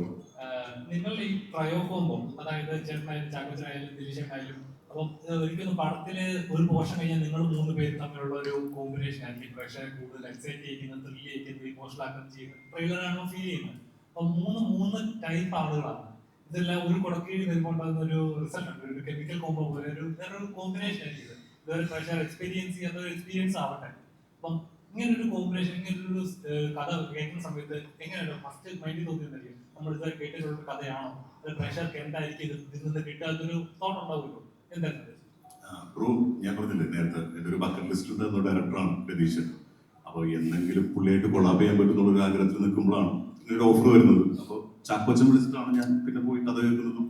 അപ്പോൾ നമുക്ക് പ്രൂവ്ഡ് ആയിട്ടുള്ള ഡയറക്ടേഴ്സിനെ നമുക്ക് ഈ പറഞ്ഞത് കൂടുതൽ അതിലൊന്നും സ്ക്രിപ്റ്റ് വായിച്ച് കൺവിൻസ് ആവേണ്ട ആവശ്യമൊന്നുമില്ല. ഞാൻ അങ്ങനത്തെ ഒരു ഓഫർ വന്നപ്പോൾ തന്നെ ഞാൻ ഓൾറെഡി ചെയ്യാം. പിന്നീട് സ്ക്രിപ്റ്റ് കേട്ടപ്പോൾ അതിലൊരു ലെയർ, രതീഷൻ്റെ ഒരു മീറ്റർ, ഒരു ക്യാരക്ടർ ആർക്ക്, ഞാൻ ഈ പറഞ്ഞ പോലെ ഇവരുടെ ഒരു ഫാമിലിയിലോട്ട് വന്ന് കയറിയിട്ടുള്ള ഒരു മൊമെന്റ്സും ആ പാട്ട് കാണുമ്പോൾ മനസ്സിലാവും. ഞങ്ങൾ ഓൾറെഡി 3 പേരും ഷർട്ട് ഇല്ലാതെ കെട്ടിപ്പിടിച്ചിട്ടുള്ള ഒരു മൊമെന്റ്സ് ഒക്കെ ഉണ്ട്. അത് കാണുമ്പോൾ കുറച്ചുകൂടി ആൾക്കാർ ഭയങ്കര അറ്റാച്ച്മെന്റ്, ഭയങ്കര ഒരു ഫ്രഷ്നെസ്, ഒരു പുതുമ വരുന്നുണ്ട്, വെൽക്കമിങ് ഫീൽ ഒക്കെ വരുന്നുണ്ട് പടത്തിൽ. അപ്പോൾ അത് ഗ്രാജുവലി പിന്നെ എന്താ സംഭവിക്കണം എന്നുള്ള പടത്തിലുണ്ട്. അപ്പോൾ അങ്ങനെയാണ് ഫീൽ ചെയ്തത്. ദിലീഷന്റെ ഒപ്പം ഞാൻ ആദ്യമായിട്ട് വർക്ക് ചെയ്തതാണ്. ചാക്കോച്ചിന്റെ ഒപ്പം ചാവേറിന് ശേഷം വർക്ക് ചെയ്യുന്ന സിനിമ. അപ്പൊ അങ്ങനെയൊക്കെ ആയിരുന്നു. നല്ലൊരു എക്സ്പീരിയൻസ് ആയിരുന്നു. ഞാൻ പറഞ്ഞില്ലേ, ഡയറക്ടേഴ്സ് ആക്ടറാണ് ഞാൻ. അപ്പോൾ ദിലീഷേട്ടന് വർക്ക് ചെയ്യുമ്പോൾ ജാഫർക്ക് എൻ്റെ അടുത്ത് വന്നൊരു കാര്യമുണ്ട്. പൂജയുടെ സമയത്ത് ഇതിൽ പേടിക്കേണ്ട കാര്യമൊന്നുമില്ല, ചൂണ് ഡയറക്ടർ കാണിച്ചിട്ടുണ്ട് എന്നെ വിളിച്ചത്. കാരണം ഇതിനു മുന്നേ ഒരു മറ്റേ കനകൻ കാമിനി കഥത്തിലൊക്കെ അഭിനയിച്ചാരുടെ എക്സ്പീരിയൻസിൽ പറഞ്ഞാണ്. അപ്പൊ അങ്ങനെയാണ് രതീഷേട്ടൻ്റെ കൂടെ വർക്ക് ചെയ്തപ്പോൾ കിട്ടിയൊരു ഇത്. അല്ല, ചിദംബരം ആണെങ്കിലും ഞാൻ ജാനമല്ല് ചിദംബരം ഡയറക്ട് ചെയ്ത പടത്തിൽ ഞാൻ അഭിനയിച്ചിട്ടുണ്ട്. പക്ഷെ ഇതിൽ ഒരുമിച്ച് ആർട്ടിസ്റ്റായിട്ട് ചെയ്യാൻ പറ്റി. അതുകൊണ്ട് എല്ലാം കൊണ്ടും അടിപൊളിയായിരുന്നു. വയനാട്ടിലൊക്കെ ആയിരുന്നു ഷൂട്ട്. എല്ലാവരും ഫ്രണ്ട്സ് ആൻഡ് ഫാമിലിയൊക്കെ പോലെ തന്നെ നമ്മൾ ഒരുമിച്ച് കുറച്ച് ഡേയ്സ് ഒരുമിച്ചുണ്ടായിരുന്നു. ചെയ്യാൻ പറ്റി. ഒരു ഡിഫറെന്റ് ഗെറ്റപ്പിൽ ഒക്കെ ചെയ്യാൻ പറ്റി. ക്യാരക്ടർ അങ്ങനെ തന്നെ ആയിരിക്കും. എല്ലാവർക്കും പടം കാണുമ്പോൾ മനസ്സിലാവും. Thank you. അതുപോലെ ചാക്കോച്ചന്റെ ഓരോ പോസ്റ്റർ കാണുമ്പോൾ ഈ പടത്തിന് ഡാൻസ് ഇറങ്ങിയതിനു ശേഷം ചാക്കോച്ചൻ ഓരോ മനുഷ്യരോട് ഉള്ള ഡാൻസ് ആയാലും ശരി, ഓരോ സ്ഥലത്ത് പോകുമ്പോൾ ചെയ്യും. ആ ഒരു നമുക്കൊരു ആക്ടറിൽ ഉണ്ടാകുന്ന ഒരു കോൺഫിഡൻസ് ഉണ്ട്, ഒരു ക്യാരക്ടർ ഉണ്ടാകുന്ന ഒരു ഇത് പ്രേക്ഷകരിലേക്ക് എത്തിക്കഴിഞ്ഞ് കഴിഞ്ഞാൽ എന്തായാലും വർക്ക്ഔട്ട് ആവും എന്നൊരു ഉണ്ടാകുന്ന ഒരു കോൺഫിഡൻസ് ഉണ്ട്. അത് ചാക്കോച്ചൻ ഓരോ പോസ്റ്റ് ചെയ്യുമ്പോൾ നമുക്ക് ഫീൽ ചെയ്യുന്നുണ്ട്. അപ്പം ശരിക്കും പറഞ്ഞാൽ മലയാളികൾക്ക് ഒരുപാട് എവർഗ്രീൻ ക്യാരക്ടേഴ്സ് തന്നൊരു ആളാണ് താങ്കൾ, ഒരു എവർഗ്രീൻ ആക്ടർ തന്നെ പറയാം. അപ്പം ഇതേ കഥാപാത്രം എത്രത്തോളം പ്രേക്ഷകർ റിലേറ്റ് ചെയ്യുന്നുണ്ട്? ഇത് കോൺഫിഡൻസ് എന്നതിന് അപ്പുറം ഒരു വിശ്വാസമാണ്. കാരണം നല്ല സിനിമകളെ മലയാള പ്രേക്ഷകർ ഏത് തരത്തിലുള്ള സിനിമകളാണെങ്കിലും സ്വീകരിക്കും, അല്ലെങ്കിൽ സ്വീകരിക്കുന്നുണ്ട് എന്നുള്ളതിന്റെ ഒരു വിശ്വാസമാണ് അതിന് ആസ്പദം. ഇപ്പൊ ഞാൻ എൻ്റെ ലൈഫിൽ ചെയ്യുന്ന ചില കാര്യങ്ങൾ, രസകരമായിട്ടുള്ള കാര്യങ്ങൾ ദുരൂഹ സാഹചര്യവുമായിട്ട് കോർത്തിണക്കി ഞാൻ പറയുമ്പോൾ പോലും, ഞാൻ നേരത്തെ സൂചിപ്പിച്ചു, നമ്മുടെ മലയാളികൾ എപ്പോഴും കോമൺ ആയിട്ട് യൂസ് ചെയ്യുന്ന വാക്കാണ് ദുരൂഹ സാഹചര്യം എന്നുള്ളത്. അപ്പൊ അത് വളരെ രസകരമായിട്ട്, ഇച്ചിരി ക്വേക്കിയായിട്ട്, ഫണ്ണി ആയിട്ട് ചെയ്യാൻ പറ്റുന്ന, കണക്ട് ചെയ്യാൻ പറ്റുന്ന സാഹചര്യങ്ങൾ എൻ്റെ ലൈഫിൽ ഉണ്ടായതുകൊണ്ടാണ് ഞാൻ അങ്ങനെ ചെയ്തതും അത് ആൾക്കാർക്ക് പെട്ടെന്ന് കണക്ട് ആയതും അതുകൊണ്ട് തന്നെയാണ്. അത് ഞാൻ നേരത്തെ സൂചിപ്പിച്ച പോലെ ഇപ്പം ഡിസ്റ്റൻ തന്നെ പറഞ്ഞു, ഈ ഒരു സമയം എന്ന് പറയുന്നത് പല വലിയ സിനിമകളും മറ്റു പല സിനിമകളും റിലീസ് ചെയ്യാൻ ഭയപ്പെടുന്ന സമയത്ത് പോലും വലിയ സിനിമകൾ മലയാളത്തിൽ റിലീസ് ചെയ്യുകയും അത് വിജയിക്കുകയും ചെയ്യുന്ന ഒരു സാഹചര്യമാണ് ഇപ്പോൾ കണ്ടുകൊണ്ടിരിക്കുന്നത്. അത് നല്ല സിനിമകളായതുകൊണ്ടും അല്ലെങ്കിൽ ആൾക്കാരെ എന്റർടൈൻ ചെയ്യുന്ന സിനിമകളായതുകൊണ്ടുമാണ്. അപ്പൊ ആ രീതിയിൽ നോക്കുമ്പോൾ തീർച്ചയായിട്ടും ഈ ഒരു വിഷുക്കാലം എന്ന് പറയുന്നത്, അല്ലെങ്കിൽ ഈ ഒരു അവധിക്കാലം എന്ന് പറയുന്നത് നല്ല സിനിമകളുമായിട്ട് വരുന്ന ആരെയും നിരാശപ്പെടുത്തില്ല മലയാള സിനിമ പ്രേക്ഷകർ എന്നുള്ള ഒരു വിശ്വാസത്തിന്റെയും കോൺഫിഡൻസിന്റെയും പുറത്താണ് ഒരു ദുരൂഹ സാഹചര്യം എന്ന സിനിമയുമായിട്ട് ഈ ടീം വരുന്നത്. ഇതിൽ എടുത്തു പറയേണ്ട 2-3 പേരുകൾ, ഒന്ന് ചിദംബരത്തിന്റെ കാര്യമാണ് അങ്ങനെ എടുത്തു പറഞ്ഞത്. കാരണം ചിദംബരം എന്ന സംവിധായകൻ, മഞ്ഞുമൽ ബോയ്സിന്റെ സംവിധായകൻ ആദ്യമായിട്ട് ഒരു ഒരു ഫുൾ ലെങ്ത് ക്യാരക്ടർ ചെയ്യുന്ന ഒരു സിനിമയും കൂടിയാണ് ഒരു ദുരൂഹ സാഹചര്യം. അപ്പം അദ്ദേഹത്തെ ഇതുവരെ നമ്മൾ അങ്ങനെ ഒരു രീതിയിൽ ഒരു അപ്പിയറൻസിലും ഒരു ഭാവത്തിലും നമ്മൾ കണ്ടിട്ടില്ല. അതിൻ്റെ ഒരു ഫ്രഷ്നെസ് സിനിമയിലുണ്ടാവും. അതേപോലെ തന്നെ സുധീഷ്, എൻ്റെ ആദ്യ സിനിമ മുതൽ ഒരുപാട് നല്ല സിനിമകളുടെ ഭാഗമായിട്ട് സഞ്ചരിച്ചിട്ടുള്ള ഒരു അഭിനേതാവാണ്, ഒരു സുഹൃത്താണ്. ഈ അടുത്ത കാലങ്ങളിൽ അദ്ദേഹം വ്യത്യസ്തമായ പല സിനിമകളും പല ക്യാരക്ടേഴ്സും ചെയ്യുന്നുണ്ട്. ഇപ്പോൾ വാഴ 2 തന്നെ ഒരു മനോഹരമായ വേഷം ചെയ്തിട്ടുണ്ട്. സുധീഷിനെയും ഈ സിനിമയിൽ വളരെ ഡിഫറെൻ്റ് ആയിട്ടുള്ള ഒരു രീതിയിൽ കാണാനായിട്ട് സാധിക്കും. അതേപോലെ ഇതിൻ്റെ ഗാനങ്ങളാണെങ്കിലും ഡോൺ മിൻസിനാണ് മ്യൂസിക് ചെയ്തിരിക്കുന്നത്. വരികൾ ഞാൻ അലിഖിലി എന്ന ഗാനം രചിച്ചിരിക്കുന്നത് രതീഷ് തന്നെയാണ്. ഒരു കെമിസ്ട്രി ടീച്ചർക്ക് വേണ്ടി എന്ന് പറഞ്ഞാണ് ആ സിനിമ പാട്ട് തുടങ്ങുന്നത്. ശരിക്കും ഒരു കെമിസ്ട്രി അധ്യാപകൻ എൻ്റെ റൈറ്റ് സൈഡിലും ഒരു കെമിസ്ട്രി അധ്യാപികയാണ് എൻ്റെ ഇടതുവശത്ത് ഇരിക്കുന്നത്. അപ്പൊ അങ്ങനത്തെ കുറച്ച് രസകരമായിട്ടുള്ള കോമ്പോസും കാര്യങ്ങളും ഇതിലുണ്ട്. പിന്നെ പുള്ളിയുടെ ചില റെഫറൻസുകളൊക്കെ ഭയങ്കര രസമാണ്. ഇതിൽ മിനി എന്നാണ് ശരണ്യ അവതരിപ്പിക്കുന്ന കഥാപാത്രത്തിന്റെ പേര്. എൻ്റെ പേര് സേതു എന്നാണ്. ഒരു ഹീറോയുടെ സ്പ്ലെൻഡർ ഉണ്ട്. ശരിക്കും ഈ സേതു എന്ന് പറയുന്ന സ്തുതിയും അല്ലെങ്കിൽ മിനി സ്പ്ലെൻഡർ എന്നൊക്കെ പറയുന്ന വളരെ രസകരമായിട്ടുള്ള അങ്ങനത്തെ ഒരു ചെറിയൊരു രണ്ടാം കാഴ്ചയിലേക്ക് മൂന്നാം കാഴ്ചയിലായിരിക്കും ചിലപ്പോൾ നമുക്ക് മനസ്സിലാവുന്നത്. ഇത് പറയാൻ കാരണം ഇത് ഷൂട്ട് ചെയ്യുന്ന സമയത്ത് എനിക്ക് മനസ്സിലായിട്ടില്ല. അതാണ് ഇതിന്റെ രസകരമായ കാര്യം. അപ്പൊ ഇങ്ങനത്തെ ചില നമുക്ക് പെട്ടെന്ന് ആദ്യ കാഴ്ചയിൽ പെട്ടെന്ന് കിട്ടാത്ത ചില രസകരമായിട്ടുള്ള സംഭവങ്ങൾ, അല്ലെങ്കിൽ രസകരം മാത്രമല്ല വളരെ ഗൗരവമേറിയ വിഷയങ്ങൾ പോലും നമുക്ക് പിന്നീട് നമുക്ക് ഡീകോഡ് ചെയ്യാനായിട്ട് സാധിക്കുന്ന ഒരു സിനിമയും കൂടിയായിരിക്കും ഒരു ദുരൂഹ സാഹചര്യം. അപ്പം അങ്ങനെ നോക്കുമ്പോൾ ഇതുവരെ കാണാത്ത തരത്തിൽ കഥാപാത്രങ്ങളെ അല്ലെങ്കിൽ അഭിനേതാക്കളെ അവതരിപ്പിക്കാൻ സാധിക്കുകയും നമ്മളെ സാധാരണ ജീവിതത്തിൽ അല്ലെങ്കിൽ ദൈനംദിന ജീവിതത്തിൽ നടക്കുന്ന പല കാര്യങ്ങളും വേറൊരു ഡിഫറെന്റ് പെർസ്പെക്റ്റീവിൽ ആംഗിളിൽ അവതരിപ്പിക്കാൻ സാധിക്കുന്ന അല്ലെങ്കിൽ സാധിച്ചിട്ടുള്ള ഒരു സിനിമയാണെന്നുള്ള വിശ്വാസത്തിന് പുറത്താണ് ഒരു ദുരൂഹ സാഹചര്യവുമായിട്ട് വരുന്നത്. അത് നല്ല സിനിമയുടെ ഗണത്തിൽ പെടും എന്നുള്ള ഒരു വിശ്വാസത്തിന് പുറത്താണ് മാജിക് ഫ്രെയിംസും പുതിയ പിക്ചേഴ്സും അത് പ്രൊഡ്യൂസ് ചെയ്യാനായിട്ട് തീരുമാനിച്ചത്. തിയേറ്ററിലേക്ക് വിഷു കൈനീട്ടമായിട്ട് കൊണ്ടുവരുന്നു. അതേപോലെ തന്നെ ചാക്കോച്ചന്റെ പടങ്ങൾ ഇറങ്ങിയതിന് ശേഷം തൊണ്ണൂറ് പാൻട്രേറ്റ് വരുന്നുണ്ട്. നേരത്തെ ഇതുണ്ടാവും? ഇല്ല, ഒരിക്കലും ഇല്ല. കാരണം അത് മെയ് 1-ാം തീയതിയാണ് പേരിട്ട് ഇപ്പം ഒഫീഷ്യൽ റിലീസ് കൺഫേം ചെയ്തിരിക്കുന്നത്. അത് വലിയ പെരുന്നാള്, ഇതൊരു കുഞ്ഞു പെരുന്നാള്, അത്രേ ഉള്ളൂ. തീർച്ചയായിട്ടും. Thank you very much.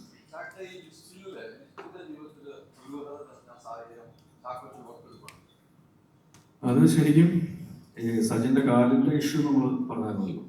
അപ്പം ഹെയർലൈൻ ഫ്രാക്ചർ എന്ന് പറഞ്ഞു. ജാഫറൊക്കെ പറഞ്ഞു എന്തെങ്കിലും ഭയങ്കര വലിയ ഇഷ്യൂ ആയിരുന്നെങ്കിൽ നമ്മളപ്പം ഷെഡ്യൂൾ ക്യാൻസൽ ചെയ്യുക അല്ലെങ്കിൽ പടം നിർത്തി വെച്ച് വേറൊരു ആക്ടറെ നമ്മൾ നോക്കിയാണ്. ഇപ്പോൾ ലിസ്റ്റ് നോക്കിയപ്പം ഇത് വലിയ ചെലവില്ലാത്ത കാര്യമാണ്. പിന്നെ കഥാപാത്രത്തിന് യോജിച്ച രീതിയിലുള്ള കാര്യമാണ്. അപ്പം ചികിത്സിക്കാൻ പോയി കഴിഞ്ഞാൽ അത് വേണ്ട, മരുന്നൊന്നും വേണ്ട, അല്ലെങ്കിൽ എക്സ്റേ ഒന്നും എടുക്കേണ്ട, ഇത് അങ്ങനെ തന്നെ പോട്ടെ, ക്യാരക്ടറിന്റെ പരിപാടിയാണെന്ന് പറഞ്ഞപ്പോൾ തന്നെ എനിക്ക് മനസ്സിലായി ഇദ്ദേഹത്തിന്റെ ഒരു ഇൻബിൽറ്റ് അല്ലെങ്കിൽ ഇൻബോൺ ബിസിനസ് അക്യുമെന്റ് എത്രത്തോളം ഉണ്ടെന്ന്. പിന്നെ എനിക്ക് ആ ഏരിയയിലേക്ക് നോക്കേണ്ടി വന്നിട്ടില്ല.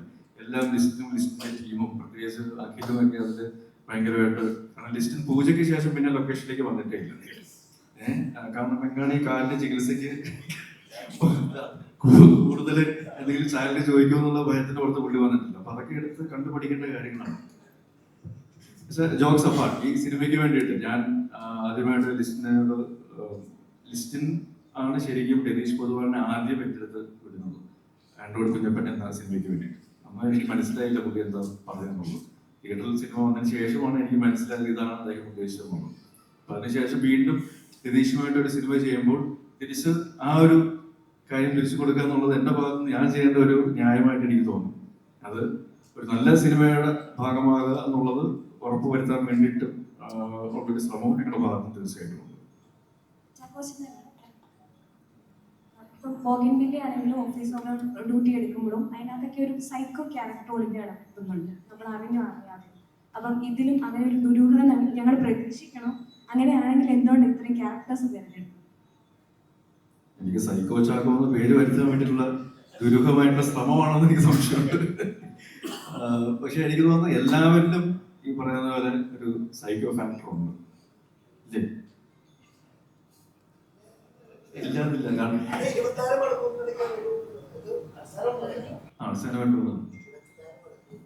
24 മണിക്കൂർ നമ്മൾ ഒരു ദിവസം അത് കുറെ നേരം ഉറങ്ങുമല്ല. ഈ ഉറങ്ങാതെ ഇരിക്കുന്ന സമയങ്ങളുണ്ടല്ല, രാവിലെ എഴുന്നേറ്റും പിന്നെ വൈകുന്നേരം വരെയുള്ള ആ സമയത്ത് നമ്മളുടെ മെൻ്റലിന് ചെറിയ ഏതോ ഒരു കുറച്ച് സെക്കൻഡ് നേരം എന്തോ ഈ പറഞ്ഞ പോലെ വരാമെന്നാണ് വരും. ഒരു യഥാർത്ഥ നല്ലൊരു സുഹൃത്തുമായിട്ട് സംസാരിച്ചുകൊണ്ടിരുന്നിട്ട് അയാളൊരു ഫോൺ വന്നങ്ങ് മാറി. ഞാൻ മാറിക്കഴിഞ്ഞിട്ട് ഇയാൾക്കൊരു ഫോൺ വന്നു. അതെന്ന് പറയുമ്പോൾ ഇവർ നല്ല സുഹൃത്ത് ഇങ്ങനെ ഒന്ന് വർത്താനം പറയുന്നത് എന്തൊരു അങ്ങനെയാണ് എങ്ങനെയാണെന്ന് പറഞ്ഞു. കുറച്ച് കഴിഞ്ഞിട്ട് വന്നിട്ട് പെട്ടെന്ന് എന്തേലും ചോദിച്ചു, എടാ നീ അങ്ങോട്ട് പോകണ്ട, അങ്ങോട്ട് വരും. അത് ഈ സത്യം പറഞ്ഞ് ഞാൻ വായിച്ചിട്ടുള്ളതാണ്. അതാണ് പറഞ്ഞത്. ഇതിനെക്കുറിച്ച് വായിച്ച അതുകൊണ്ട് ഞാൻ പറഞ്ഞ ഇത്രയും സൈക്കോ അല്ല ഞാൻ.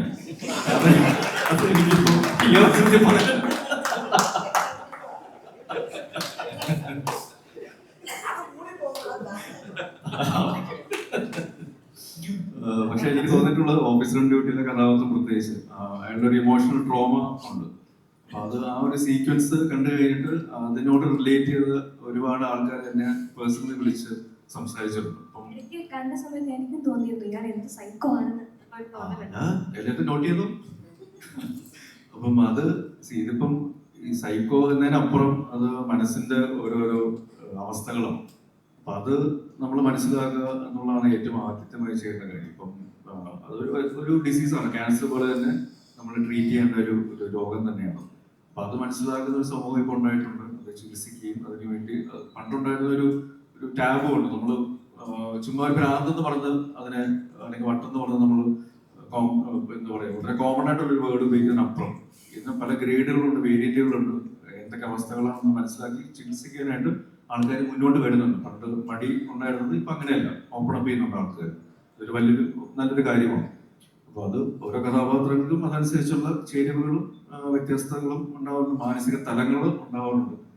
അത് കുറച്ചുകൂടെ ഇന്റൻസ് ആയിട്ട് അവതരിപ്പിക്കുന്നതുകൊണ്ടാണ് അങ്ങനെ തോന്നുന്നത്. ഇപ്പം ദുരൂഹ സാഹചര്യത്തിലേക്ക് വരുമ്പോൾ ഈ പറയുന്ന എല്ലാ ക്യാരക്ടേഴ്സിനും പല രീതികളിലായിരിക്കും ഒരേ സിറ്റുവേഷൻ തന്നെ അവർ റെസ്പോണ്ട് ചെയ്യുന്നത്. ഇപ്പം ഞാൻ രസകരമായിട്ട് കാണുന്ന ഒരു സിറ്റുവേഷൻ ചിലപ്പം രാജേന്ദ്ര പ്രസാദിനെ പേടിപ്പിക്കുന്ന ഒരു സിറ്റുവേഷൻ ആയിരിക്കും. അങ്ങനത്തെ സാഹചര്യങ്ങൾ ഉണ്ടായിട്ടുണ്ട്.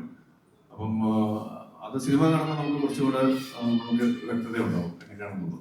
അത് ഈ വ്യത്യസ്തമായ മാനസിക തലങ്ങൾ പോലും വളരെ ഇൻട്രസ്റ്റിംഗ് ആയിട്ട് നർമ്മവും ആക്ഷേപഹാസ്യവും ഒക്കെ ചേർത്ത് പറഞ്ഞു പോകുന്ന ഒരു സിനിമയാണ് ദുരൂഹ സാഹചര്യം.